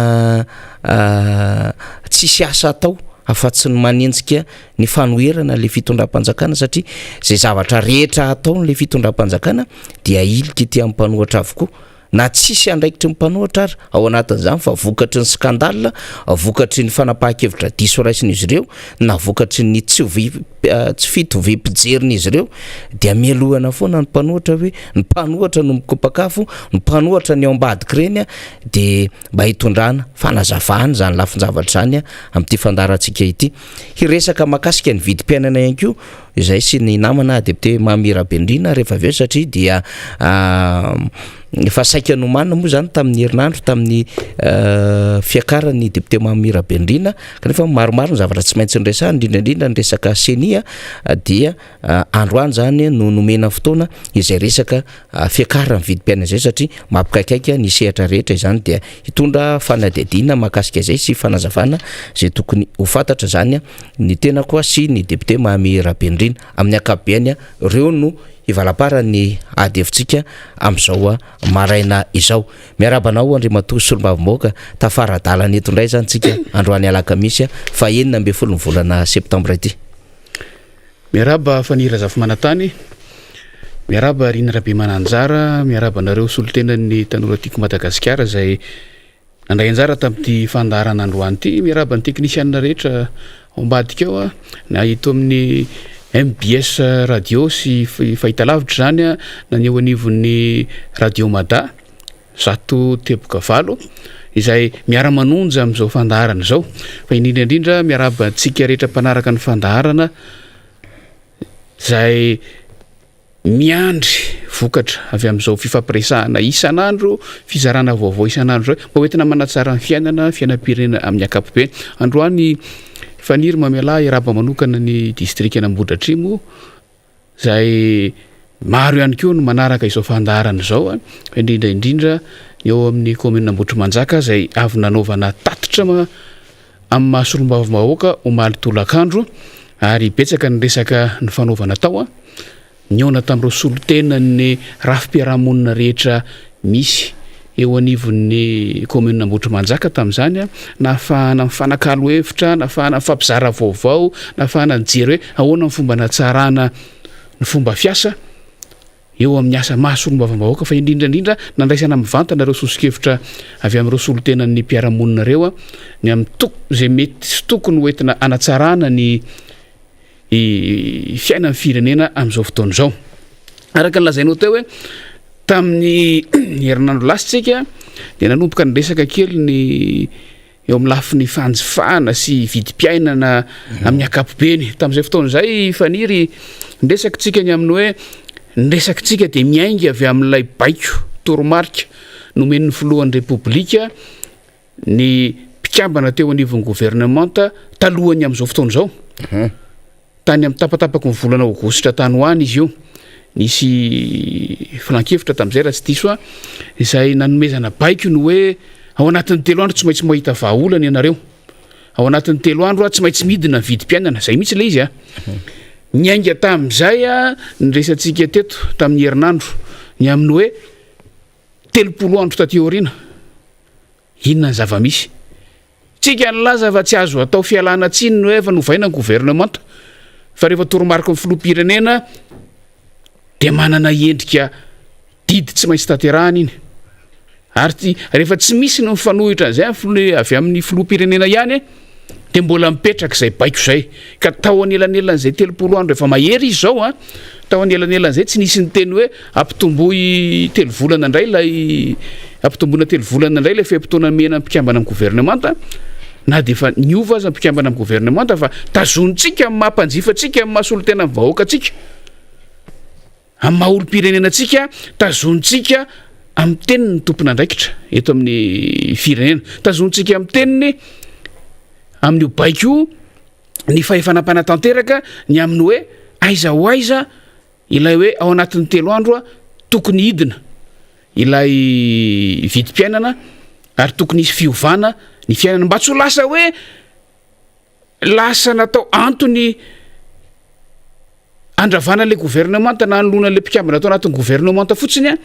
ireny toromarika sy baiko omen'ny filoham-pirenena ireny na de fatatsika aza fa efa ela ny gouvernemanta nefa tokony nasy-panivana efa ela sika noho ny laza ny zava-misy tena iaina amin'ny firenena isika ny mahita mihoatra lavitra noho zareo reo efa ela tsika noho ny tena hoe fa tokony iova amin'izay ny fomba fiasa eto amin'ny fitantanana amin'ny firenena raha tiana androso makany amin'ny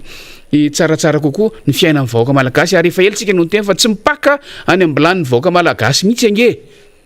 ny zavatra izay atao any amin'ny fitondram-panjakana ny ambony any ary zay no mahatonga antsika ny teny hoe aiza ho aiza ary zao ny vokatra ilay toromarika nomen'ny filoham-pirenena hoe 3 andro sady tanteraka tokoa ilay eritreritra nisy commentaire mantsy nisy fanamariana zay nanao hoe zany kosa aloha tena filambotsiary roa taona sy tapany ara tsy navita nininona de ao anatin'ny 3 andro ve nanao magie iza mahita fa zay aloha ny zavatra nisy de niainga tamin'izay faniry ny fanadiadiana zay netitsika hoe sady efa dila le 3 andro a no efa nahazo olom-baovao a zany hoe nahazo aina vaovao a ny eo anivon'ny gouvernemanta ny amin'ny fanatanterahana le izy a aiza ho aisytsika karazana tomba nezaka tsotsotra ihany faniry no ataontsika eto androany kanefa tena itsika fa afahantsika mizara ami'rehetrarehetra izay manaraka amin'ny fandaharana fa indrindraindrindra ampitantsika ny afatra ka makany amin'ireo tompon'ny fahefanam-panatanteraka ireo a ny amin'ny hoe tratra ve ilay tanjona tao anatin'izay tena fo ezaka izay sa tsy tratra de fantatsika tsara fa avy hatrany raha resaka vidim-piainana zay aloha nijerena dia misy ministera vitsivitsy tokony tonga de voakasika ao anatin'izay ny vidim-piainana de lay ataontsika hoe mahakasika ny PPN hotsika na ny produit de première nécessité na ireo zavatra tena ilaina amin'ny fiainana andavanandro sy ireo ataontsika hoe charge fixe tsy maintsy efainy isa-tokantrano na inona mitranga zay aloha tsy maintsy resahantsika hoe inona ireo zavatra ireo ka hoantsika hoantsika vahoaka malagasy a ny atao hoe PPN indrindra amina fotoanana krizy maro sosona sala am'izao de ilay miditra ny ambalany sy miditra ny akibo reo sisa mba tsy tenenako hoe lasa ambanin-javatra ny zavatra hafa ao anatin'le izy ka ho faritatsika kely vetivety fotsiny hoe inona ao anatin'ireo filana andavanandro ny vahoaka malagasy ireo no ny antefan'ilay toromarika ny amin'ny hoe tsy maintsy ampidinina ny vidiny de fantatsika fa ny sakafo aloha mazava ho azy fa nira zava-manantany fantatsika vary ny foto-tsakafon'ny malagasy akoatra ny vary voatonona tao ny menaka voatonona tao ny siramamy voatonona tao ny sira voatonona tao ny lafarinina zay anisan'ny nentina nanaporo-fona ilay safidy ny filoham-pirenena nendry ministry ny varotra sy ny fanjifana amin'izao fotoana izao hoe ao anatin'ilay sehatrasa ka afaka mahita vahaolana ao anatin'ny fotoana fohy voatonona tao daholo nde tsika tsy resaka avy hatrany ny hoe na de tafiditra ao anatin'ny PPN raha ny resaka fandaniana ilay hoe na fivezivezena isan'andro sy ny sisa fa reo aloha ndao hoe zahantsika jerena ny zavatra hitatsika fanira niezakazaka tokoa ilay ministra ary tonga dia niezaka nampiseho tamin'ny alalan'ny serasera izay azakazaka nataony ny tety faritra maromaro zay mazava ho azy zay ngamba ho aly na tonga lay fanamariana filambotsiary fa zay azakazaka zay tsy vita ao anatin'ny telo andro ary fatatsika efa 30 andro mahery zao a mbola ao anatin'ilay azakazaka foana ihany a mijery hoe aiza ny vahaolana ampidinana an'lay izy ka andeha ho asesitsika faniry ataotsika ny fampitahana ny zava-nisy tamin'izany fotoana zany eo amin'ny lafiny vidim-piainana asehontsika hoe inona sy inona no navoaka ny seraseran'ny ministera tompon'andraikitra amin'ilay izy ny amin'ny ezaka zay ataon'ny tompon'andraikitra amin'ny fampidinana an'ilay izy tamin'ny herinandro a de niteny teto hoe somary nisy nanaitra ihany eo amin'ny lafiny vary ohatra izay sehatra asa maromaro no voakasika ao anatin'io sehatra maromaro anisan'izany ny fambolena izay niezaka zahana benina andeha niaona tamin'ireo tantsaha nisy resaka zay ara nataon'ny filoham-pirenena nisy fotoana ny amin'ny fampidinana an'io vidim-bary io izay tsy nasiana resaka akory ny amin'ny hoe miaingaiza ny famokarana an'io vary io zany hoe ny sehatra seha-pamokarana ny vary fa tonga de any amin'ilay seha-pamokarana any amin'ilay sehatra fitsinjarana any amin'ilay sehatra fivarotana no niaingana tamin'izany fametrahana ataoko hoe paikady iadina amin'ny fiakaran'ny vidin'entana izany satria fatatsika de fatatsika tsara raha vanim-potoana nijerentsika afaka miresaka taona vitsivitsitsika ataontsika hoe tato anatin'ny 5 taona farany anaovana ny fampitahana afaka miresaka taona mbola vitsivitsy noho izany tsika ataontsika hoe tato anatin'ny 2 taona sy tapamin'ny farany izay nitondrany ny nandraisan'ny mpitondra amin'izao fotoana izao ny fahefana afaka miresaka volana vitsivitsitsika hoe tao anatin'ny nisin'ny covid izay nahitana fiakarana avy de avy ihany koa taam-piakarana teo amin'ny vidin'ireo PPN ireo ary afaka mijery vanim-potoana faran'izay foezaka tsika araka le resaka tao anatin'izay ray volana maherikely nanovana ny mpikambana ao anatin'ny gouvernementa sasatsasana zay anao an'izay fampitahana zay tsika ijery hoe niakatra toy ninona de nidina toy ninona rehefa avy eo fa iresaka ny momba ny vary fosiny alohantsika hoe sahaza lay zava-misy ve ilay paikady zay tarafitsika avy aty ivelany itondrany ny tompon'andraikitra anivon'ny ministeran'ny commerce azy hoy ateo hoe sehatra vitsivitsy no voakasika midika zany fa département vitsivitsy ary ministera vitsivitsy ny tokony voakasika tokony ao anatiny ny fambolena ao anatiny ny ino ty izy ny resaka mikasika ny rano tokony ao anatiny fanajaliana ny tany zany tokony ao anatiny ny varotra sy ny fanjifana ohatra fotsiny reo fa ny zavatra hitatsika tonga de niezakazaka nakany amin'ny tantsaha nanao nitady marimaritra iraisana zay mihitsy le voambolana mivoakany nitady marimaritra iraisana tamin'ireo tantsaha ny tompon'andraikitra anivon'ny ministera ny fanjifana sy ny varotra ny amin'ny ahitana vahaolana ampidinana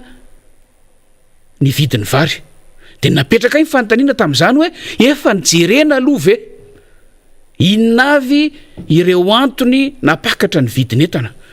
inonavy ireo antony napakatra ny vary raha ny vary ny resantsika voalohany mazava ho azy fa betsaka ny zavatra azo resahana raha ohatra ka ny fiakarana na fidiran'ny vidin'entana zany no jerena ny vary dia anisan'ny zavatra vokaritsika eto atoerana ary ny zava-misy iainantsika de samy resy lahatritsika nandritra zay taona maro fandimby zay fa ny famokarana eto atoerana mihitsy mbola tsy ampy ny fanjifana eto atoerana ka mahatonga atsika tsy maintsy mirona makany amin'ny fanafarana vary ho fanampy mivokatra eto atoerana zany hoe raha samy nirona nakany amin'ny fampitomboana famokarana vary amin'ny alalan'ny fanitarana ny fambolem-bary ny mpitondra ny fandimby teto Madagasikara tao anatin'izay taona fandimby zay a de samy resy lahatra fa ny fampitomboana ny famokarana eto atoerana ihany no anisan'ny vahaolana voalohany raha izay faharoa efa satria mbola tsy tratra zay Averitsika eto fa nisan'ny nampanantena ity fitondram-panjakana ity ny ampitombo hatrany amin'ny ray hetsy hektara amboniny ny velaran-tany azo ambolembary eto Madagasikara miandritsika hatramin'izao hoe roa taona sy tapany aty ariana 4 hektara zay no nitombo dia zava-misy hitatsika napin'ny krizy isan-karazany tranga teto Madagasikara sy eran'izao tontolo zao dia nihitsoka teo ary tsy hita izay ezaka manokana ny amin'ny fampitomboana amin'ny famokaran'izay ka raha iezakazaka tsika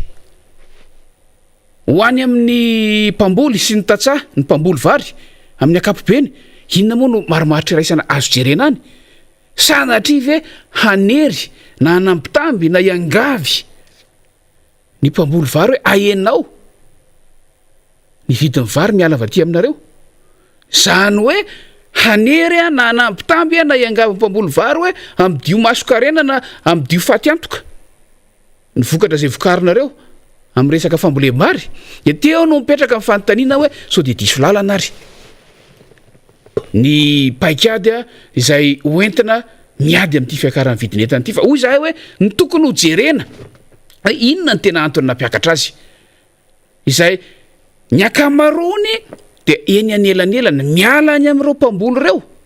mandra-pahatonga ny amin'ny mpihinana farany dia eo zany tsy maintsy jerentsika inona avy zay no ilana ny fitondram-panjakana afaka mandalina tsara afaka mamantatra hatramin'ny fotony ary afaka mijery hoe ny aiza no mora amahana ny olana satria fatatsika tsara fa amin'izany lalana alehan'ny vokatra zay vokarina eto Madagasikara zany mandra-pahatonga any ambilan'ny vahoaka malagasy dia lalana lava dia lava tokoa andalovan'ny mpijirika isan-karazany isaky ny ambaratongo zany andalovan'ny olana eo amin'ny lafin'ny fitaterana ny fahasarotan'ny lalana sy ny fiakaran'ny solika sy ny sisa ny masokarena mpitatitra sy ny sisa zay tsy maintsy avy amin'izay ny engian'ny vidin'ny fitaterana sy ny saran'ny fampitana an'ireny vokatra reny mandra-pahatonga any amin'ny mpanjifa rehetra ndresaka ny mpambolytsika teo masokarena zay lanina izy reny miala any amin'ny masomboly ny zezika sy ny sisa reny rehetrarehetra reny fa tsy hoe any amin'ny tantsaha zay mahita amin'ny akaiky ny tantsahanay amin'izay amin'ny mahaponina any amin'ny faritra ambanivohitra anay fa efa tena manao zay farany azo atao mpamokatra miaina amin'ny zava-misy eo na dia tsy misy tantsoroka avy amin'ny fitondram-panjakana tony tamin'ny andro tany aloha nisy ny PSDR atsony aza manao zay farany azo atao mampitombo ny vokatra vokarina ary mivarotra amin'izay farany azo ny varotana azy mba tsy hahafaty antoka azy fa indrindraindrindra mba hahafahana mitsinjo ny vody andro omerika ka raha tonga aty amin'ny mpanjifa ny vary dia iarahantsika mahita ny vidiny tao anatin'izay fotoana vitsivitsy farany izay nataoko hoe fotoana lavalava mihitsy ary hoy ateo hoe ampitakelitsika zao efa tany saina etseroa fa nihira zafy manantany manana taremarika tsika raha tsy diso ny amin'ny hoe takininona ny vidim-bary amin'izao fotoana zao asany eo aminao ao fa za zao androany maraina nampijery takininona misy ny karazany vary zay eto atoerana mbola tsy misy latsaka ny 5% na 2% ny kapoka ny resaka eto miohatra amin'ny teo aloha zay faniry tsy fantatro hoe ahoana fahampitana azotsika tao anatin'izay 30 andro ray volana sy tapany izay nanomezana toromarika ny ampidinana saza ve ary zay koa ny tsara marihitsika no hoe ilay fanambarana avy amin'ny ministera tompony andraikitra any amin'ny hoe apidina an'ireo vidin'entan'ireo ho amin'ny fotoana maharitra zay no ilain'ny vahoaka malagasy fa ny serasera zay ny vahoaka dia ao anatin'ny volana vitsivitsy no ezahana hitazonana andreo dia ahoana indray zany no avy rehefa avy eo ahoana ny fahatyantoka ateraka ireo tery-vaimanta fa ho atsika efa niry eo amin'ny lafiny ara-toe-karena fiakarana vidim-piainana tokony arahany fampiakarana ny fahefa-mividy ireo mpanjifa amin'ny ankapobeny ny fanazavana zay natomboko ny député membre Bendrina teo moa zany dia hoe mazava fa tokony hanosika ny famokarana anaty tsika zany kanefa dia tokony fifampitsinjo ihany ko ho an'ireo mpamokatra ato anatiny zany mba hijery zay hoe tsy hapotika an'ireo tatsaha malagasy ireo. Ny tatsaha malagasy de tena apetratsika mihitsy hoe miaritra mihitsy raha ny zava-misy am'izao fotoana zao eo am'izay hoe famokarana izay satria lafo de lafo ny vidiny zesika zay ampiasain'izy ireo zany. Fa eo ihany ko lay saraka tsara zany lay ampiasaina am'ireo mpanao asa any ambanivohitra rehetra any, asa isan'andro zany satria tsy ho vitany anatina fianakaviana ray zany fa tsy maintsy misy olona ampiasaina any ambanivohitra rehetra any, de reny ihany ko dia manampy ao anatin'izay hoe misy ny masokarena zay ampiasaina ireo tatsaha ireo. Akoatran'izay ny fanafody zay ahafahana zany miaro sy mitsinjo an'ireo vokatra zay vokarina sy ny fomba famoahana ny vokatra amin'ny alalan'ny saram-pitaterana dia mavesatra ho an'ny tatsaha malagasy zany. Ka raha ohatra misy mifidinana ifotony ataon'ilay tompona andraiky mpanjakana satria ny antony tonga an'iny angambany député membre Bendrina hoe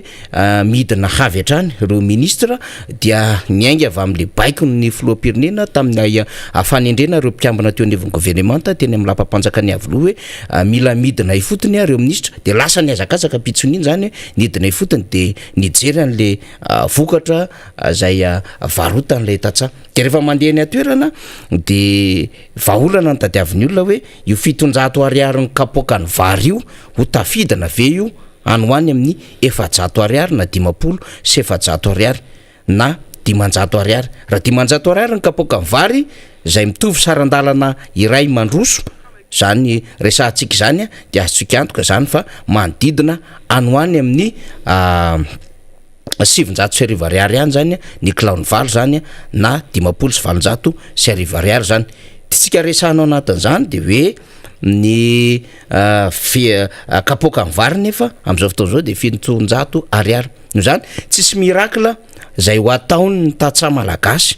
satria iara-malala ny zava-misy iainan'izy ireo amin'ny fandaniana marobe any ambanivohitra any, na ny omby aza ampiasaina miaraka amin'ny tompon'omby manao zay asa famadiam-bainga zay de fa miakatra ihany ko ny saran'izy ireny satria manaraka amin'ny vidim-piainana ihany ko ny asa andavanandro eny ambanivohitra eny. Ka tsisy miracle zany hoe rehefa andeha hidina any amin'ny tatsaha de ndeha antan'ny kilaoan'ny akotry na andeha hijery ny vary efa fotsy no atao ministera fa tsy maintsy mandinika izy hoe inona no andraikitry ny fanjakana ao anatin'izao fiakarany vidim-bary izao. De ny andraikitry ny fanjakana voalohany tokony jerevana ao anatin'izany de hoe ahoana no ahafahana manosika ny tatsaha fa tsy mamorotra indray zany satria rehefa mijery ny zava-misy tsika dia ny vahaolana rentsika de hoe ny eny amin'ny tatsaha eny tompoko ny eny amin'ny tatsaha foana ny fatatsika fa aza donoina fa ny tatsaha koa miaritra ny zavatra misy am'izao fotoana zao ary miaritra ihany koa am'izay vidim-piainana zay miakatra zay. Ka na mamokatra tahaka n'inona ary ny tatsaha kanefa tsy misy tosika avy any amin'ny fitondram-panjakana dia sarotra be zany. Inona mo resantsika anatin'izany ny tsarotsaron'ny olona de hoe nisy fanomezana kibota tamin'ny andron'ny président Marc-Ravalomanana nisy fanaovana an'ilay silongeza be ahafahana manangona ny vokatra ka mifampijery zay tena tombotsoa fiombonana eo amin'ny orinasa zay misehatra am'izany sehatra tsy miankiny zany sy lay tatsaha. Misy fampitaovana masomboly nomena ireny tatsaha reny voaingana teto ny député Rastany de miteny an'izany za tompoko de manana masomboly azoko mena an'izay vonona anao fambolem-bary firaisana faharoa zany na 2e arrondissement no nresahany tam'izay dia efa nisy naka ozy izy tao amiko tao dia eo amin'ny 20 kilao ny masomboly efa zavatra lehibe ne zany manamaivana ny tatsaha sy ny hoe ahoana no ahafahana manome fanafody maimaim-poana miaro an'ireny vokatry ny tatsaha ireny. De misy ny direction régionale ny ministère ny fambolena any ambanivohitra rehetra any tataka zay zavatra andrasany zay fa le fifehezana avy hatrany amin'ilay vokatry ny tatsaha de manahirana ihany zany satria tsy ny tatsaha irery no tompona andraikitra amin'ny fiakarany vidim-piainana satria ny tatsara de tena mijaly am'izao fotoana zao ao amin'le fitotongana ny vidim-bokatra. Nefa nambarany député Alain Ratsimazafy ny hoe ny frezy ane amina so 20 litres dia 2,000 ariary ny vidiny. Mampalahelo zany ny voatabia misy 200 ariary ny kilao tany amin'ny faritry faratsio nisy an'izany. Karoty 300 ariary ny kilao, nefa mandany fotoana ambolana ny zezika etsy an-daniny, ny fanafody etsy an-daniny reo tatsaha malagasy ireo.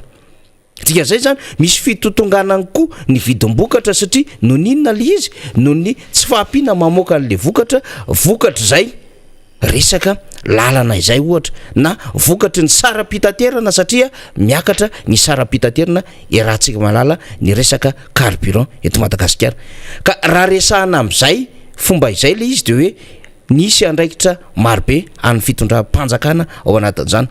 De rehefa mijery manko ny communication ataon'ny fanjakana isika zany ao anatin'le hoe stabilisena na apetraka amin'ny antonony zany zay vidin'entana zay, de kaka ihany tsika sady variana hoe maninona no akana référence lay orinasa hita zay mpamokatra menaka ohatra ao Atamatavy zany. Tsy menaka vokariny hita ihany akory no menaka zay mandeha eo amin'ny tsena rehetra anatiny eto député Mambra Bendrina, fa misy maro be ny menaka zay avy any ivelany tonga eto Madagasikara. Misy an'izany Karina zany, misy an'izany Sola zany, misy Huilor, misy spécial inona koa moa zany misy karazana menaka maro be Sola zany be loatra l'izy fa tsy ny hita ihany akoriny. Ny hita manko lafatra angamba ny tena vokariny hita zany raha le kasté, fa misy zany ny menaka amin'ny vrako avy any ivelany maro be zany resantsika zany de zany no tokony hakana ny adevitra hoe mety tsy maharaka amin'ny eo amin'le tsena anatiny koa raha ohatra ka hoe ny hita, de ny hita moa zany resana hoe eo amin'ny dimanjato enina arivo ariary eo ny litre raha en vraky, misy miteny hoe eo amin'ny 9,000 ariary sahala am'zany. Fa io menaka io koa mbola misy menaka madio, misy menaka mandry. De zay zany tokony ho jereny rehetra hoe tsy maintsy lay orinasa eto anatiny ve, nefa le orinasa eto anatiny tsy maharaka amin'le tsena zay mandeha any amin'ny sehatra rehetrarehetra any, fa ny menaka ny paritaka any de menaka zay importentsika tonga eto Madagasikara, menaka zay resantsika zay. Ohatran'izany koa ohatra ny farina sy ny siramamy. Ny siramamy de matetika de avany Brésil sy avany Turquie any no tonga eto Madagasikara zany. Ny vary moa zany satria tsy maharaka zay foana ny zava-misy tsy maharaka ny vary ato anatiny de voatery manafatra vary tsika na mi-importer vary de mitodika makany Chine tsika de makany Pakistan tsika na makany Inde tsika. Zany ny famokarana vary amin'ny fanafarana zany aty Madagasikara. Ka eo am'izay zany hoe inona ny andraikitry ny fanjakana satria izy io tsy azo tereko masaka fotsiny hoe ataovy 700 ariary ny kilao, ka raha ohatra araka perte lay tatsa de hivarotra perte izy ve na hivarotra masokarena izy ve, angamba tsy mieritreritra an'izay la tatsa. Raha ohatra ka menaka resantsika raha tsy ohatra ka menaka vokariny tara no misy any amina fokotany sy any amin'ny commune fa menaka no afarana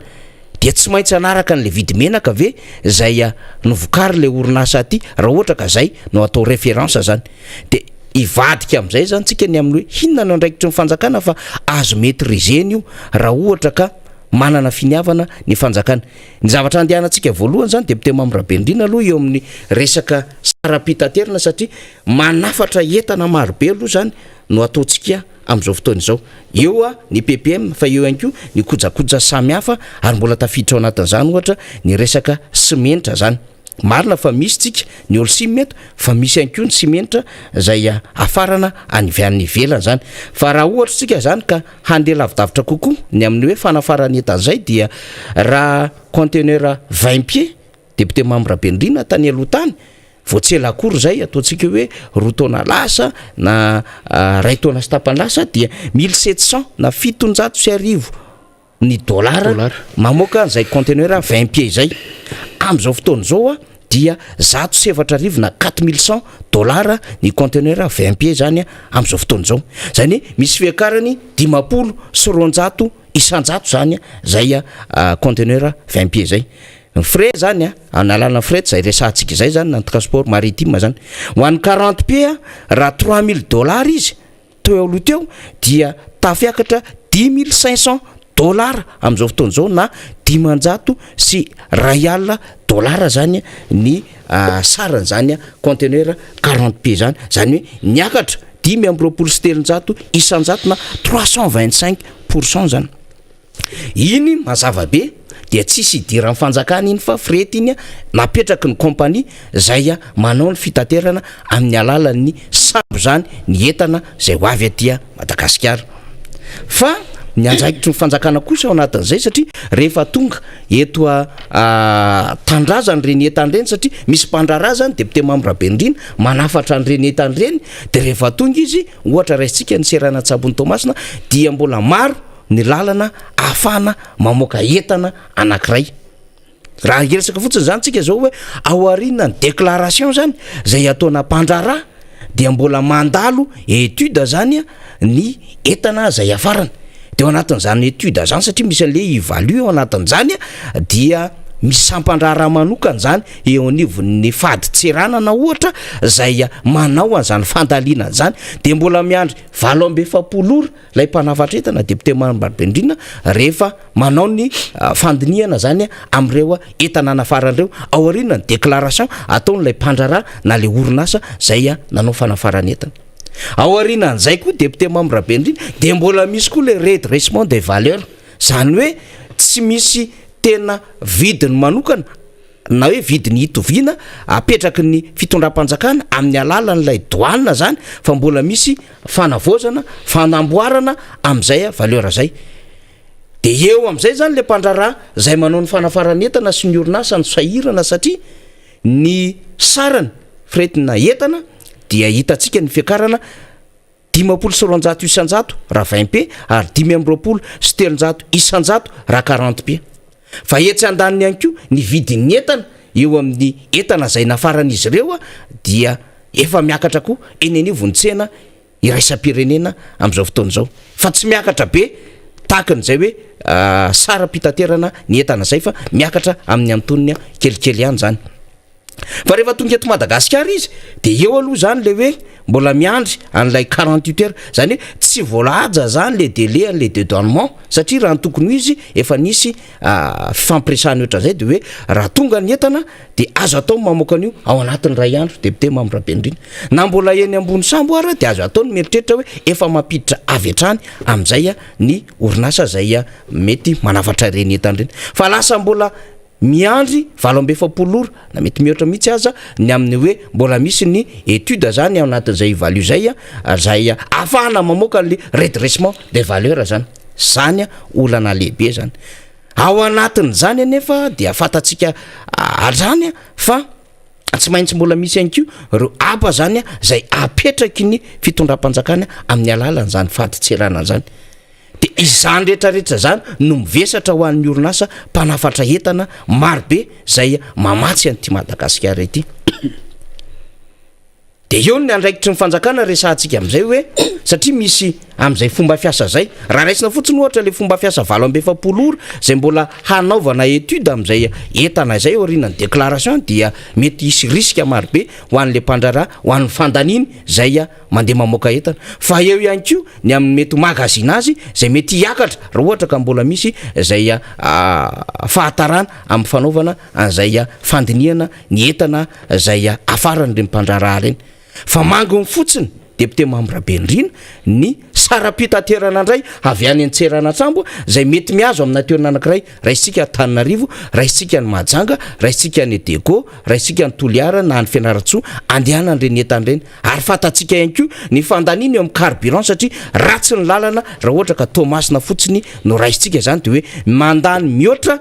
1 isanjato ny fandaniana teo aloha ny tatitra satria ratsy ny lalana any amin'ny lalam-pirenena de voatery mandeha miadana zany mitondra an'ireny entana reny zay fiandanana miadana zay dia mampitombo ny consommation na carburant zany. Zany rehetrarehetra zany rehefa tonga amina toerana anankiray ka hivarotra am'izay lay mpandrara na lay orinasa député membre Bendrina dia tsy maintsy calculena ao anatin'ny entana nafarany ny frety, calculena ao anatin'ny entana nafarany lay vidin'le entana, calculena ao anatin'le entana nafarany lay aba zay nitsoahany fanjakana, calculena ao anatin'le entana nafarany ny fandaniny ny andry tany amin'ilay serana Tsambo, calculena ao anatin'le entana nafarany ny sarapitaterana. Zay zany vo afaka mamoky reny mpandraraha reny hoe zao ara zany satria inona moa natao hoe asa fandrarana sorina tsy maintsy mitady tombony ny mpandraraha mety ho tombony be io mety ho tombony kely mety tombony antonony fa arakaraka ilay orinasa sy ilay mpandraraha no mijery an'izay de tsy gakytsika depute Mambrabendrina raha ohatra ka hoe mitotongana raha ohatra ka miakatra azafady indrindra lay vidin'entana satria be loatra zay lalany zay ka ny an'ny siatry iraisam-pirenena iny tsy idirantsika fa ny amin'ny fanjakana ny ijerantsika de hoe tokony misy any zay fanalefahana izay eo amin'ny resaka aba zany zay raisin'ny fanjakana eo amin'ny ivon'ny asany fahatserana zany fa tokony isy ihany koa na izany naty zany le hoe fanamorana aingana an'ireo fahatongavan'ireo entana zay tonga ny amserana tsamboka tokony tsy ampitarazoka ny fomba fahamoahana azy reny fa etsy andaniny ihany koa tena apetratsika mazava tsara indraindray ny redressement dia ambony be zay apetraka ilay service de valeur zany rehefa manao zay étude zay dia lasa tsy maintsy manendrika an'izay satria tsy varotra perta lay mpandraraha de tokony isy vahaolana omen'ny fanjakana ao anatin' zao sehatra manahirana atsika izao zany hoe mandalo le fiakaran'le vidim-piainana ny fanjakana nefa te apidina an'le izy de tsy hoe miazakazaka any amin'ny tatsaha satria ny vokatra vokariny eto sy ny entana mihodiny eto Madagasikara dia entana importé avokoa na nafarana avokoa ny akamarony zay misehatra eny amin'ny tsena rehetrarehetra eny de ny dikan'izany tokony hanao fandaminana amin'io resaka haba io ny fitondram-panjakana ary hijery am'izay redressement na valeur izay ny fitondram-panjakana raha izay fa faharoa koa de hoe mba ahafahana tsisy ny fitarozahana eo anivon'ilay orinasa na mpandraraha manafatra entana de tokony hijery any am'izay contrôle postérieur izay ny fitondram-panjakana zany hoe na de efa mivoaka aza le entana depute Mambrabendrina de hoe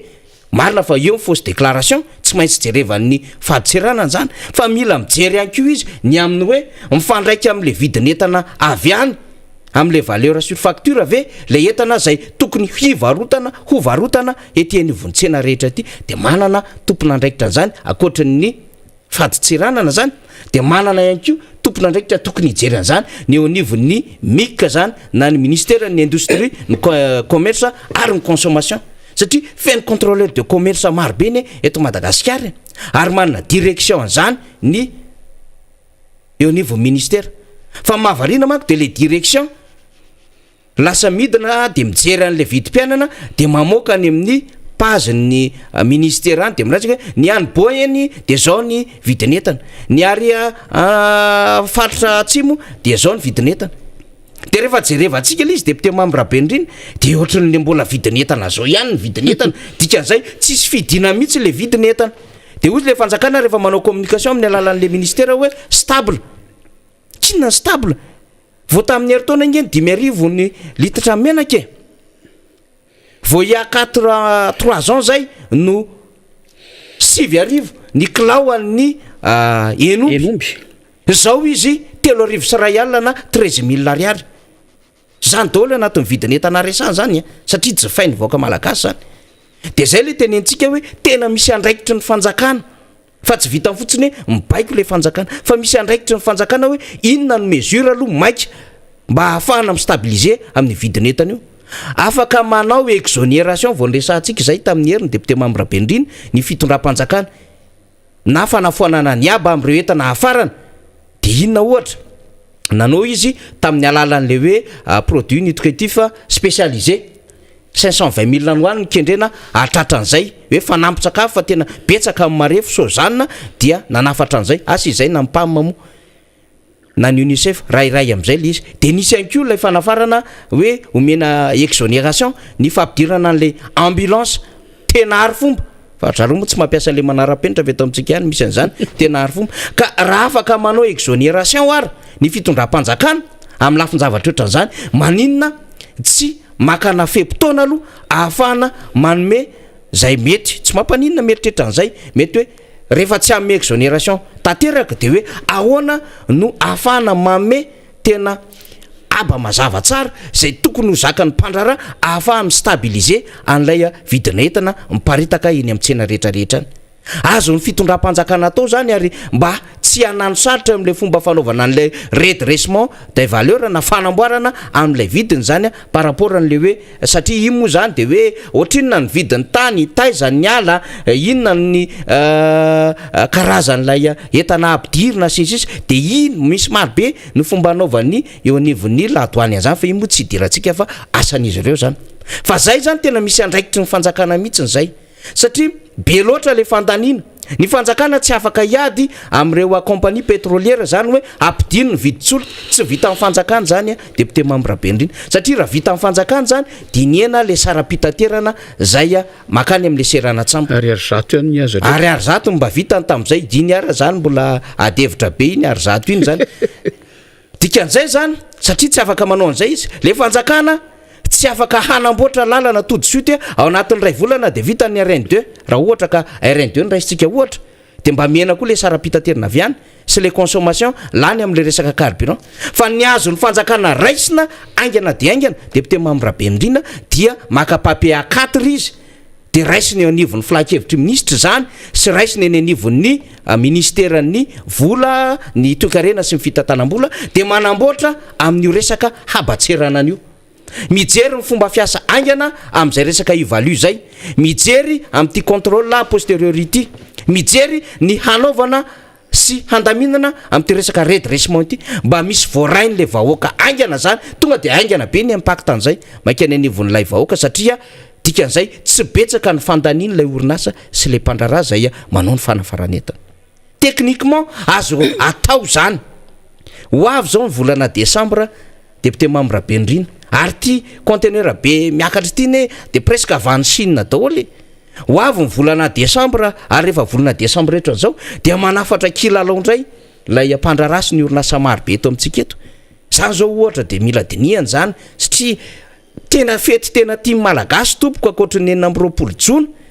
dia ny volana décembre dia ny krismasy sy ny farantaona de mba te ampifaly izy miezaka ny retraretra le ray aman-dreny mba mampifaly ny zanany akoatrin'le hoe fourniture scolaire zay mbola afaratsika avy any ivelana zay koa nge antony lehibe tena mampikaikaiky amin'ny ray aman-dreny mpianatra am'izao fotoana zao hoe satria vokatra zay nyresahantsika rehetrarehetra lala amin'ny fanafaranetana izay itsika tsy mbola manana orinasa tena hoe raitra be na de fa tokony ho atosika am'izany ary sy afaka mamokatra zany tsika satria matiera première rehetra de eto amintsika avokoa raha te hanao stylo tsika na te hanao tsika cahier sinsisa marina fa misy any eto fa mbola tsy de tena le kalitao zany le tena manja be zany amin'ny lafiny rehetra mialatsiny raha miteny am'izany tsika fa tsy famelezana akory zany orinasa mpanao zany fa zaka kalitao ndray nresahantsika eo anatin'izany de zay zavatra zay mba tiatsika apitaina an'le hoe tena samykopy famody mitapy le izy mialatsiny raha ohatra ka zay nresahana amin'izy satria misy andraikitry ny fanjakana azo raisiny aingana be mihitsiny am'ty resaka aba ty am'y resaka fanamorana ny fahamoana ny entana zay zany de efa tokony raisiny fanjakana fa eto moa zany de hoe makeny am'y tatsa de jerevo ny enita le tsy nylasa dokam-baritra ny italy izy fanosoena ny ita fa tsy ny ita rery any mamokatra menaketo paritaka eny am'tseny ndrindrandrindra fanafarina siramamy fanafarina lafarinina na ny resaka simenitra aza amintsika miteny zao 2 alina ny latsakana simenitra député membre be indrindra amin'ny Fort Dauphin etsy mahitsy efa misy tafiakatra any amin'ny 3 alina mihoatra aza mihoatra 3 alina no any zao zay ao anatin'ny district Nambotra Atsimo manko mahitsy de hainy député membre be indrindra mihitsy le fandehan'le vidin'le lasaka ho zany eritreretintsika am'izany de ahoana ny eritreretintsika Fort Dauphin miala eto Antananarivo ohatra camion mety 2 andro no mitondra zay fa raha ho any Antala izy raha ho any Nosy Belleville izy tsy maintsy hitsaka akoatry ny lalana ratsy tsy maintsy hitsaka baka ohatra raha ho any Nosy Belleville de mba azotsika sara antsena ave ny vidiny zany ciment lasaka zany ka ihany le asa zany fa tsy hoe nde hidiny eny fotony araky mibaiky ny flo de nitatsany le opretintsika vanille zao iny zao tena mampime mahasositra mandreraka be mieritreritra an'izy tamin'ny faran'ny herinandro ny filoham-pirenena amin'ny fety be amin'ny lalana 1660 mètres sy 18 kilomètres tao Antsiranana nefa laya ministry ny industrie sy mivaritra Tato Sava miantso vonjy lay vahoaka Tato Sava hoe tena potika ny lavanio fiantso azy rehefa any faritra avaratsy any toerana lavanio tena potika tena miantso vonjy io ny fiainanay tsy tafavoaka tsony teto ny vahintsika ny tena 15 000 ariary ny lavanio manta efa tsy vidina anie zany 75 000 ariary ny apetraky ny ministera hoe tokony io no vidina fa ale voara rehefa mandeha any fotony 20 000 ariary 25 000 ariary 30 000 ariary de misy ara tonga zany 15 000 ariary zany ato de go nefa de hoe tena miasa mafony le fanjakana am'le lalana sinsisa de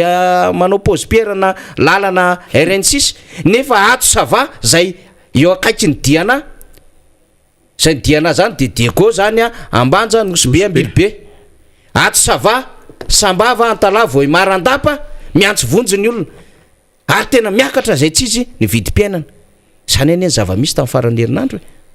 mbola ao anatin'ny vidim-piainana zany resantsika zany ka ozytsika hoe misy andraikitra tokony ho raisy ny fanjakana aminatin'izao raharaha izao fa tsy hoe de hoe ndeha hidina any amin'ny tatsaha nandeha hiresaka ary am'le eo anelanelan'lay mpamongady sy ny sisa reny de mividy any an'lay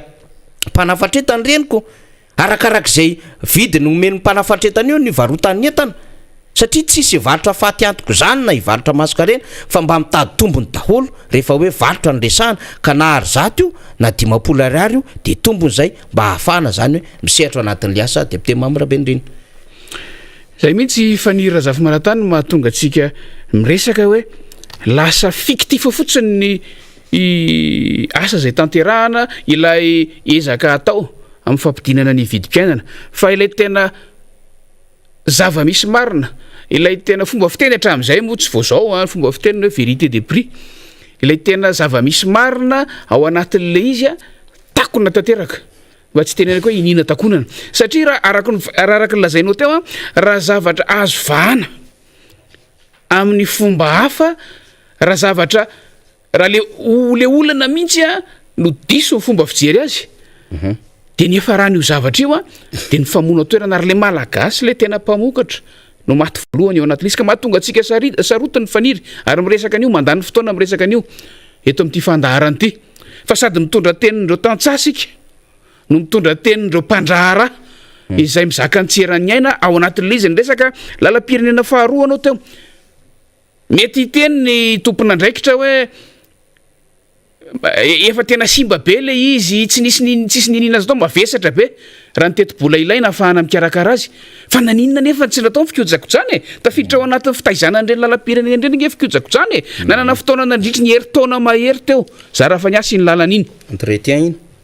ary ny efa ny avy any amin'ny fitondram-panjakana ihany nanosokevitra hoe mandritra n'io fiboana io nanaovana fikiojakojana ny lalana rehetra fa inona ny zavatra nitranga rehefa nisokatra ny lalana lavaka be sy dobo eny ampivoan'ny arabe no ny ainana ary hoavy zao fahavaratra hoavy ny fahavaratra ary zao tsika maheno ny feo avy any amin'ny lalam-pirenena faharoa iny fa tsy misy ninina mandeha araky ny nampanantenaina ny fanamboarana za tsy miteny tsony hoe fikiojakojana efa fanamboarana tsy tokony ho tonga am'izany fanamboarana sy fanarenana zany tsika raha nanaraka ny tety andro ara-teknika sy ny mahamatianina amin'ny fanaovana an'ireny asa ireny ny tompon'andraikitra eo amin'ny fanaovana an'ireny tsy miresaka ny aty andreny vohatra fotsiny antsika amin'io fa ny lalam-pirenena mampitoy ny tanàn-dehibe rehetra eran'ny Madagasikara de amin'ny lafiny anankiray manaiky tsika hoe miakatra be vidy le entana manaiky tsika miakatra be no masokarena ny mpandrahara fa zatra tsy tokony ho nisy zany fiakarana zany raha ny asa araky ny tokony izy nakaiza daholo ny teti-bola natao nomanina natao anaovana fikiojakojana nireny lalana isa-tsokajiny reny izay tsy nampiasaina nandritra ny fotoana nahafahana nampiasa azy hoy sika teo hoe nandritra ny fotoana ny fiboana nandritra ny heri-taona farafakeliny sy ny sisa sationany fotsiny zany kanefa averiko fa sationany tsy tokony ho nitranga tsy tokony ho napakatra tsy tokony ho tonga am'izao nefa reny ny tena antony de ny any amin'ny mpamboly sy ny any amin'ny mpamokatra sy ny aty aminay tantsavy no terena abidina sationany fotsiny zany hoa amin'ny tsy fahaizana mitsinjo lavitra tsy fahaizana manararoatra ilay zava-nisy ny ainana tamin'ireny krizy ireny hoentina manatsara ny fiainan'ny vahoaka amin'ny ankapobeny de hoy isika hoe lasa fikitifa fotsiny le izy ny ainantsika nresantsika teto tamin'ny herinandro faniry ny ndrarakopana ny fanomezana alalana fanomezana franchise zay ngamba ny mahalaza azy ny amin'ny karazana entana ampidiriny eto Madagasikara ampidiriny fanjakana ny avy amin'ireo fanomezana sy ny sisa sy ny sisa izay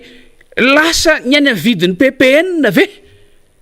no anonitra nireny amin'ny alalan'ny fampiakarana ny tasy ny aba sy ny sarany zavatra ataon'ireo mpandrara izay mamatsy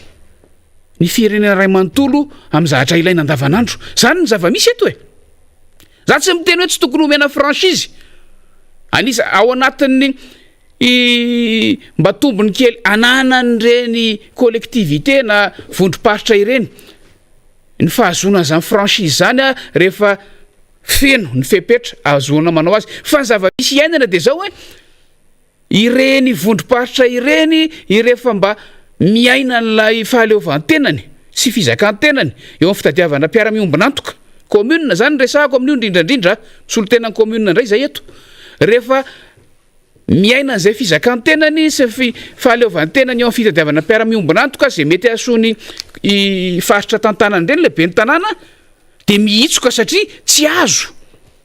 ilana vaniny ny ao amin'ny fahazonan'izay le franchise zay eo amin'ny fampidirana nireny vokatra ny fiaraha-miasa avy amin'ny mpiara-miombonantoka ireny fa ny avy aty amin'ny fanjakana fohy be ao anatina filan-kevitra ministry indray mandeha mirarakopana ny fanapahan-kevitra ny amin'ireny zay tsy miteny hoe ratsy fa ireny no anisan'ny mampakatra ary ireny no tokony hojerena aingana fa ireny no anisan'ny fototra tsy ahafahana mampidina n'ireo vidinentan'ireo satria ilasa ilay vesatra eo amin'ny asan'ny mpandrara mamatsy an'ny Madagasikara ray manontolo eo amin'ny ireny filana andavanandro ny mponina ireny no mizaka-ntseran'ny aina ka manonitra manentsina lava ka manonitra mibanga amin'ireny filan'ny kitapom-bola mpanjakana ireny zay amin'ny ankapobeny ny momba niny faniry la tsy resaka momba ny kolokolo zay itsika izay fatatsika fa mitotongana ny nototsika noton'ny firenena mihitsy ny eo amin'ny fitsaran'izao tontolo zao lafin'ny kolikoly eto Madagasikara zay manavesatra satria fatatsika fa mavesatra ilay dingana tsy maintsy arahana amin'le famoahana entana sy ny fandrarahana efa tsy misy moa zany ny famokarana eto anatiny ny orinasa zay tokony hamokatra sy tokony hifaninana ny fampidirana entana avy amin'ny velany akatona sy vonoana ireny rehetrarehetra ireny no mahatonga miteraka mitarika makany amin'ny kolikoly ary tsy ny kolikoly eny anivony famoahana an'izany zavatra zany ihany fa naniny an-dalana sy ny sisa sy ny sisa de zany faniry mahatonga antsika miteny hoe sao de diso lalana ary ilay fitondram-panjakana raha mijery ny fototry ny olana amin'ny fidanganan'ity vidim-piainan'ity fa tsy mijery ilay tena fotony ary araka ny voalazanao teo mandray taratasy penina de manapa-kevitra de tokony iva io fa sao de diso lalana tsy any amin'ny mivonto no manahitaina ho ny fomba fitenin'ny sasany ary tsy any amin'ny misy olana no hitadiavana vahaolana fa any amin'ny olona efa maharary no voamaika omena olana fanampiny sy omena aretina fanampiny eo amin'ny fiariana eto Madagasikara fa ny zava-misy iainantsika amin'izao fotoan'izao faniry amin'ny fiainam-pirenena inona no mahasomokotra ny fitondram-panjakana amin'izao fotoan'izao de raha antsika mahita ny vaovao miela etseroa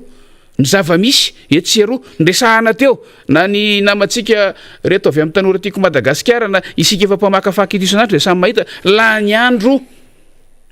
manohitra mpanohitra la ny andro mitsikera mpanohitra la ny andro ataoko hoe mandiso ny zavatra lazay mpanohitra sy manamary tena be loatra ny fitondram-panjakana hanika zavatra tsisy hidira mpanohitra mihitsy amin'izao fotaon'izao no tatatataina etseroa fa ny mpanohitra manao azy rehefa tsy voafehanareo ny fanaovana politika araka ny tokony ho izy ary fatatsika mibaribary zao vokatra zay ireo vaovao sy zavatra isan-karazany mipoitra fantatra mibaribary fa tsy hanao politika tsy tantana ny firenena tsy hanao zay hampandroso ny firenena atongavany maro am'ireo mpitondra ny manana ny andraikitra eto anivon'ny firenena fa manao ny ataony any izy a rehefa midono amin'ny rindrina sy miseho vahoaka ny tsy mety atao dia ailika aty amin'ny mpanohitra tsy lasa ny andro tokony fotoanany very amin'ny zavatra oatra zany fa tsy mitady an'ilay vahaolana amanany sakana rehetrarehetra tsy mety avokony vahoaka de gagitsika efaniry fa ninninona zavatra mitranga rehetrarehetra tsy vo zao fa mitady faran'izay madinika ka hatramin'ny faran'izay vaventy ho ailika aty amin'ny mpanohitra ny fitondram-panjakana ary laha ny andro amin'izany amin'izao fotoana izao amin'ny zavatra tsy hidirany tsika eto marina fa mamakafaka fiainam-pirenena faniry fa miezaka kosa tsika tsy mandany andro amina fiainan'olona ary tsy mandany andro amina zavatra tsisy hidirany raha-pirenena fa rehefa tena tsy maintsy resahana de resahana fa satria tsika mahita fa roa taona sisa ny fempotoana fiasan'ny mpitondra amin'izao fotoana izao de lanina amin'ny zazatra oatra zany ny fotoana de hoy tsika tsy azo ekena tsony zany rehefa tsy anao de aleo ajanona fa manjary mandisy fanantenana n'lay vahoaka izay miandro vokatra tsara ao anatin'izay fitantanana ny raha-pirenena izay dia gagitsika hoy teo faniriny amin'ny hoe makaiza marina ty firenena ity ny akamaroan'ny tambajotra tseratsera ny gazety sy ny sisa raha andrasana amoaka vaovao hoentina ilazana zavatra mba mety mahafalo ny vahoaka mba mety mahasoa ny vahoaka na tsika lahany andro mandia miaingo ambony tsokoko zay le fomba fiteny amin'ny alalan'ny fandaninana zay kely ampelantanana amin'ny zavatra tsy ilaina sy tsy sazany zava-misy na tsika lahany andro mifampitsikera sy milaza ny zavatra tsy misy amin'ny samy mpanao politika eto Madagasikara. Zay misy tonga de vadiantsika amin'izay loha hevitra faharoa zay nomantsika zay député membre Bendriny amin'ity resaka fomba fihetsiky ny fitondrana mitodika makaty amin'ny mpanohatra aty le fanoherana zany lasa hanariny eo anivon'ny fitondrana ilay rihatra rehetrarehetra amin'izay zavatra rehetra ataony any ambadika any na amin'naim-pony io na amin'ny tsy fahaizana de mifanoherana no anare mipanohatra zay mba hitondrantsika n'le fanaidadiana sy lafim-panazavana hoe marina fa manahirana anareo lay fitsikerana ataon'ny mpanohatra marina fa mety hoe manahirana anareo lay fidinana ifotony ataon'ny mpanohatra miresaka amin'ny vahoaka fa kosa misy zavatra ihany tokony mba hamadibadian'ny fitondram-panjakana ny lelany rehefa miresaka ny hoe ty lozika ny zavatra anankiray resahany ty ny mpanohatra ve nanao an'ity ohatra raisitsika amin'izany ny mpanohatra ve no nyteny tamin'ny ministra Amady hoe mangata ianao fanampiny eo amin'ny sehatra iraisam-pirenena momba ny Covid fa tena ilainy ity de lasa ministra Amady ohatra mila tsy manonona ny anarany nanoratra an'izany de tezitra lay mpikambana ao anivon'ny gouvernemanta sy ny fitondram-panjakana de tateorina ny esorina ny ministra Amady afa tsy zay le izy fa fanapahan-kevitra ny raisin'ny ministera le izy manoloana ny hoe fahasarotana ny fifehezana lay aretina Covid-19 de mahatsapa amin'ny mahateknisiana an'izy ireo hoe ireto no fitaovana tena tokony ilaina maika ny mpanohatra ve no nanao ny raha bombo susety ngamba tsy zany ny zava-misy tsy ny fanoherana zany ny mpanohatra ve no nanova indimy mikambana ao anivon'ny gouvernemanta ka tamin'ny fanoloana fahalohany de nyteny hoe hitady servo sy nanala n'ireo pitsopitsony kely ireo ministra tao anatin'izany gouvernemanta zany fanapahan-kevitra raisin'ny fanjakana ane manova izany amin'ny alalan'ny filohan'ny republika sy ny premier ministre de izy ireo no mandray décret fandraika amin'izay de reny vakina eny amin'ny lapam-panjakana iavoloha reny tsy mpanohatra mihitsy naka fanapahan-kevitra ary tsy manana fahefana hanendry na hanala mpikambana anivon'ny gouvernemanta ny mpanohitra tsy mpanohatra mihitsy no manao an'ireny fampitana mivatana amina kabary na hetsika atao reny ka ratsy ny sary satria tsy manana kamera izy hiantseritra amin'izany zay ho ampiasainy eo anivon'ny aina amanjerim-panjakana ary tsy manana fahefananao an'izany izy ny nazy ary zavatra kely tsotsotra kely aty amin'ny MBS aty mbola nongotana teo an-tanandrainy fa ahafahany mizara vaovao ho an'ny vahoaka amin'ny alalan'ireo Canal 7 Parabole sy ny Star Times ary tsy mipanohatra mihitsy tompoko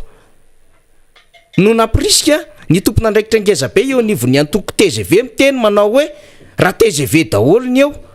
de teny efa mandroso Madagasikara ka izy samy raha mahatsapa zany fa tsy mbola mandroso zany Madagasikara de inona ny olazaina amin'ny mpanohatra hoe ny mpanohatra no misakana fampandrosoana zafady indrindra tompoko zay nga manana fahefana amin'ny mpanohatra ka aka inona moa izy ty aka ndraikitra no didi-panjakana na no arete tsy manana an'izany fahefan'izany ny mpanohatra tsy manana fahefana ny mpanohatra ampiasa ny fahefana eo an-tanany zany amina prérogative na puissance publique ohatra tsy manana an'izany izy tsisy fahefana ny fahefa-mpanohatra kely mba tokony nomena azy ara amin'ny alalan'ny lalàna 2011-013 zay tokony amoana décret d'application no dinganina nitaingenana lalàna anankiray indray nanaovana an'lay hoe opposition parlementaire zay zavatra tokony esan'ny mpanohatra de hatramin'izao mena eny eo ny fanoherana zay nge le zava-misy eto amin'ny firenena raha miresaka tsika ohatra zavatra farany teo zay na voatonona mpikambana teo anivon'ny gouvernemanta satria zay manko no nanaovana fanoratana tany amina gazety mivoaka tamina tambajotra serasera hoe fantatra fa mpanohatra ny eo ambadiky ny fanenjena de mba ahoana ary zany olona anankiray zay ampikirakira Facebook no namoaka an'le raharaha de avy eo ny hitatra tany amina gazety mpiseho isan'andro anankiray de avy eo ny teniny teo anivon'ny olafitry ny mpanao gazety hoe esory ministra izao fangaro eo ny tany saitsika ireo efa nilaza fa antoko mpanohatra izy ny olafitry ny mpanao gazety ve antoko mpanohatra raha miteny an'izany gazety mpiseho isan'andro ve antoko mpanohatra raha mamoaka lahatsoratra mahakasika zany na ilay olona nanoratra amin'izany raha zany raha mifantatsika depute Mamrabenirina no teny amsehatra anatin'izany fanoherana zany de ny vondro ny rodibe ho an'ny mpanohatra rodibe ny mpanohatra ho an'ny demokrasia eto Madagasikara ny RMDM sy ny vondrona panorama reo ny efa nanambara amin'ny fomba ofisialy vondrona roa lehibe fa manohitra donc akoatran'izay tsisy mpanohatra zany kinona no ampiangana amin'ny mpanohatra hoe ny mpanohatra ny ao ambadika ka zay zany le mba tiana mba resahana ihany ndraindray hoe marina fa sahirana nareo ho any Morondava zao ny RMDM amin'ny fiandohan'ny volana oktobra io rehefa avany Antsirabe izy dinona ny fisakanana fampandrosoana atao amin'izany tompoko adidi mpanohatra milaza ny zava-misy tahaka ny zavatra resahana eto ihany fa manantona kokoa amin'ny vahoaka izy any fotony miresaka hoe zao ny olana eto amin'ny firenena zao ny zavatra takiany mpanohatra asa normal zany natery azy zany lalana zany fa tsy mbola nisy mpanohatra mihitsy hoe naka décret na naka arrêté raha zany de hoe sakana fampandrosoana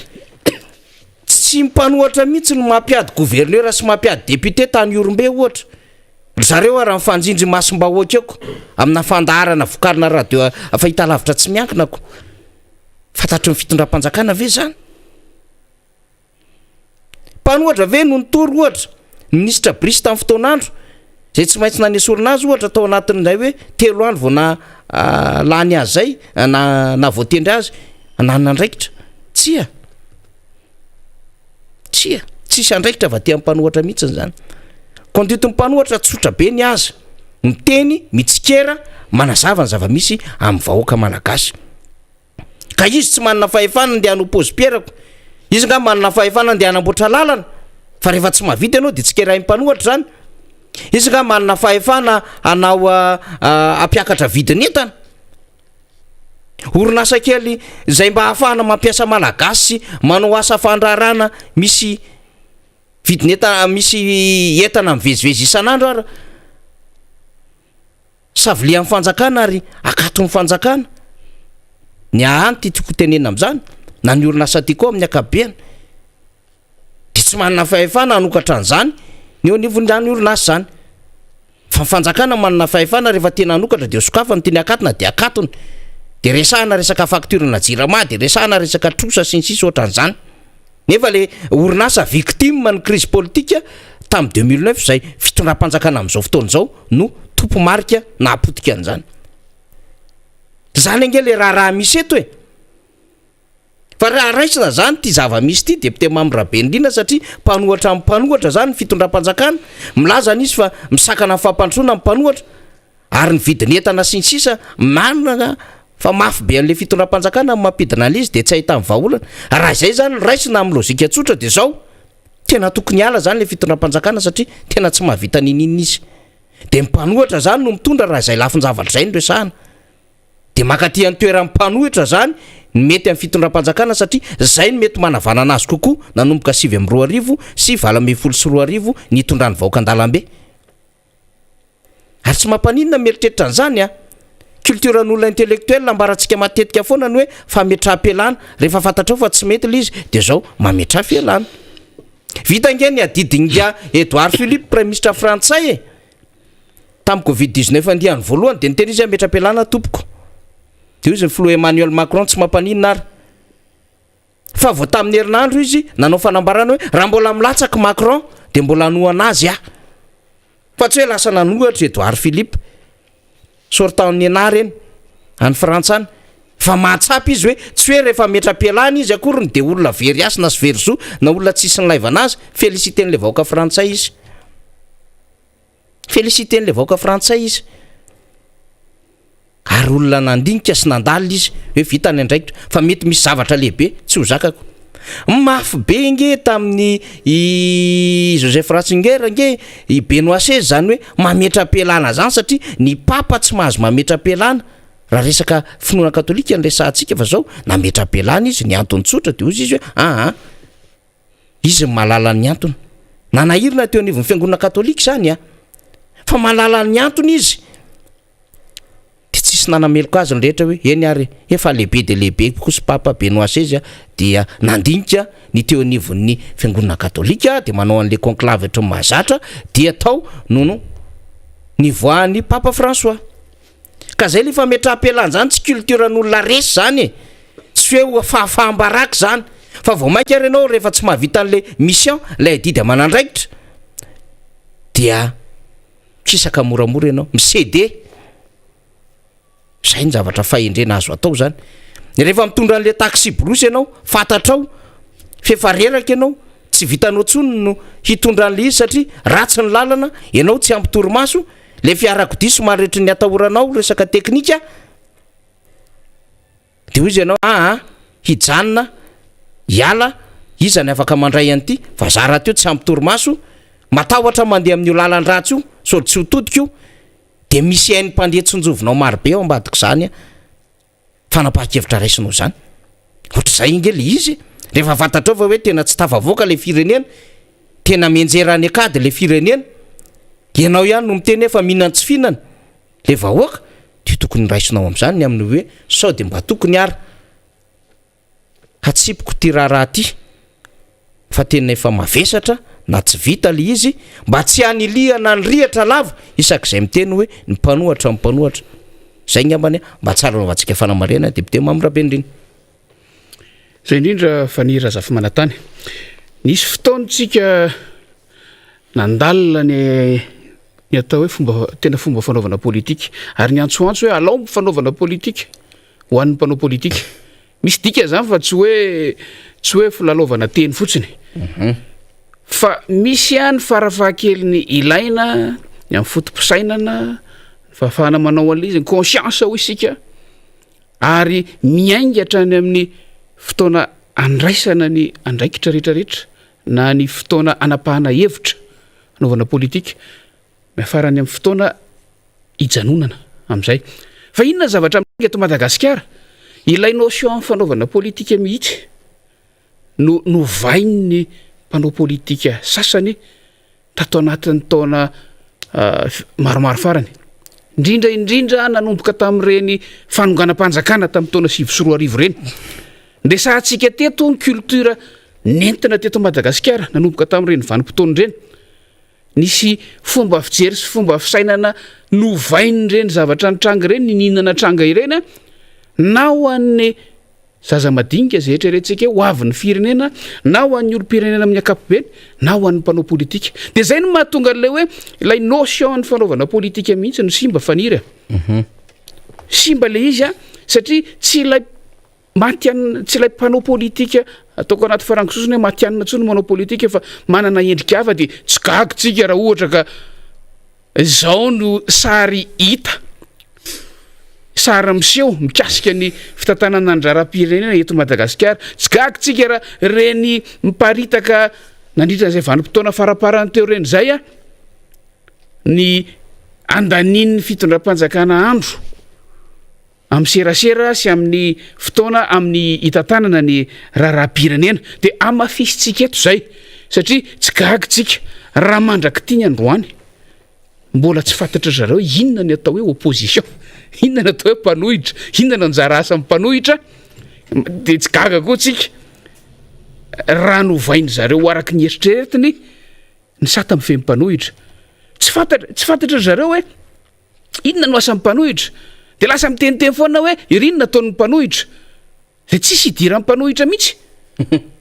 fa raha ny tena marina rehefa fihezitsika ny resaka rehetrarehetra dia lasa ny mpitondra no izy samizy no mifanohitra ao anatin'le izy fa ny mpanohitra ty amin'ny ankolafo misy azy sy aty amin'ny toerana misy azy a manao ny anjara andraikiny araky ny tokony ho izy araky ny notion araky ny fenitra apetraky ny fanaovana politika eran'izao tontolo zao misy ny sata mifehan'izany fanaovana politika zany eran'izao tontolo zao dia zay no mahatonga antsika mipetraka hoe izay fotom-pisainana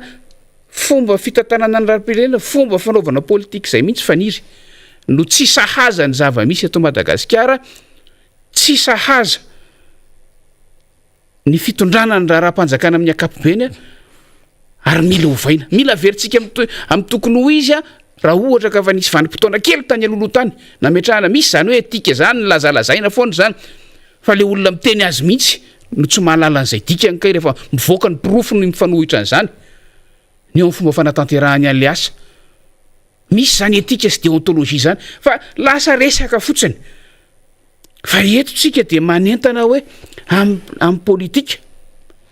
ny farafahakeliny tokony ho fantatra dia voalohany misy fahefana ao misy tompony io fahefana io ny vahoaka ny tompony io fahefana io ary ny endrika fanomezana ny fahefana ny mpitondra na izy na iza na voatendry izy na voafidy dia fampindrama ny vahoaka ny fahefana ho an'ireo ary misy fetrany ny fotoana ahafahana mampiasa an'io fahefana io sy ny fomba ahafahana mampiasa an'io fa rehefa mihoatra an'izay zay ny tsy ampy eto Madagasikara faniry rehefa mihoatra an'izay a dia ny fepetra tokony ho raisina raha lalàna ny resantsika dia ny sazy zay mifandraika amin'ny tsy fanarahana an'izay fenitra ny fampiarana sy fampiasana ny fahefana eo amin'ny fanaovana politika zay ka manamafitsika mampatsiatsika fa an'ny vahoaka io fahefana io an'ny vahoaka io fahefana io ary rehefa tsy haitsika nampindramina azy mampiasa azy dia ho avy ny fotoana iverenana io any amin'ny vahoaka dia izy manapa-kevitra zay nge mba faniry efa teren'ny fotoana ihany tsika na dia mbola te hivalapatra aza fa dia zay nge mba no azo resahana tamin'ny androany a misaotra antsika rehetra nanaraka ny fandarana androany ary mbola mamay fotoana amin'ny fotoana mahazatra mitoy ny famakafakana mitoy ny ezaka ataotsika mitoy ny fanentanana averintsika fa atsika vahoaka ny fahefana eny ary eto ampamaranana député Mambrabendrina dia tiana mafy zany ny etsika zay ho ataon'ny tanora tiako Madagasikara amin'ny sabotsy izao mahafinaritra be moa zany lay hoe vohikevitra hoentin'ny tanora tiako Madagasikara hoe tanora ho tompona andraikitra dikan'izany mianatra mandray andraikitra ho an'ny firenena ho an'ny tandrazana ho an'ny mpiray tandrazana ny tanora tiako Madagasikara dia manomana ny hetsika gardien parti ho tanterahana amin'ny sabotsy eny amin'ny akona fialamboly bypass zany zay manomboka amin'ny 6 ora ka hatramin'ny 9 ora hanoany ateriko hatrany zany aiza moa zany ankona fialamboly zany dia raha avy aty Antananarivo zany indrindrandrindra hoe avy any akadimbahoaka ianao na avy any Mandroseza mahazo anakadindratombo dia mihodina eo amin'ny domaine lasora misy rond-point io na avy any akadimbahoaka ianao dia mandalo an'iny gazety iny dia misy an'le hoe are vato dia mandalo amin'ny domaine lasora dia tsy miala eo amin'ny sapanana zany le makany lasora iny satria amin'ny sapanana makany lasora iny dia mahazo ny commune Ambodivondava sy tanàna na lasora marobe zany tsy amin'iny zany fa ery aloha mbola misy fiantsonana anankiray de hoe sampanana Ambohidrazaka, zany Ambohidrazaka zany fokotany ao anatin'ny commune Lasora. De eo amin'ny sampanana Ambohidrazaka io misy lalana miakavanana pavé tsara tarehy. Raha mandeha tongotra zany dia eo amin'ny 300 metatra eo. Rehefa 300 metatra de mahita lalana mbola miakavanana ihany, de mbola pavé tsara tarehy. Zany lalana zany eo amin'ny ataontsika hoe raha be indrindra angambany eo amin'ny 100 metatra eo.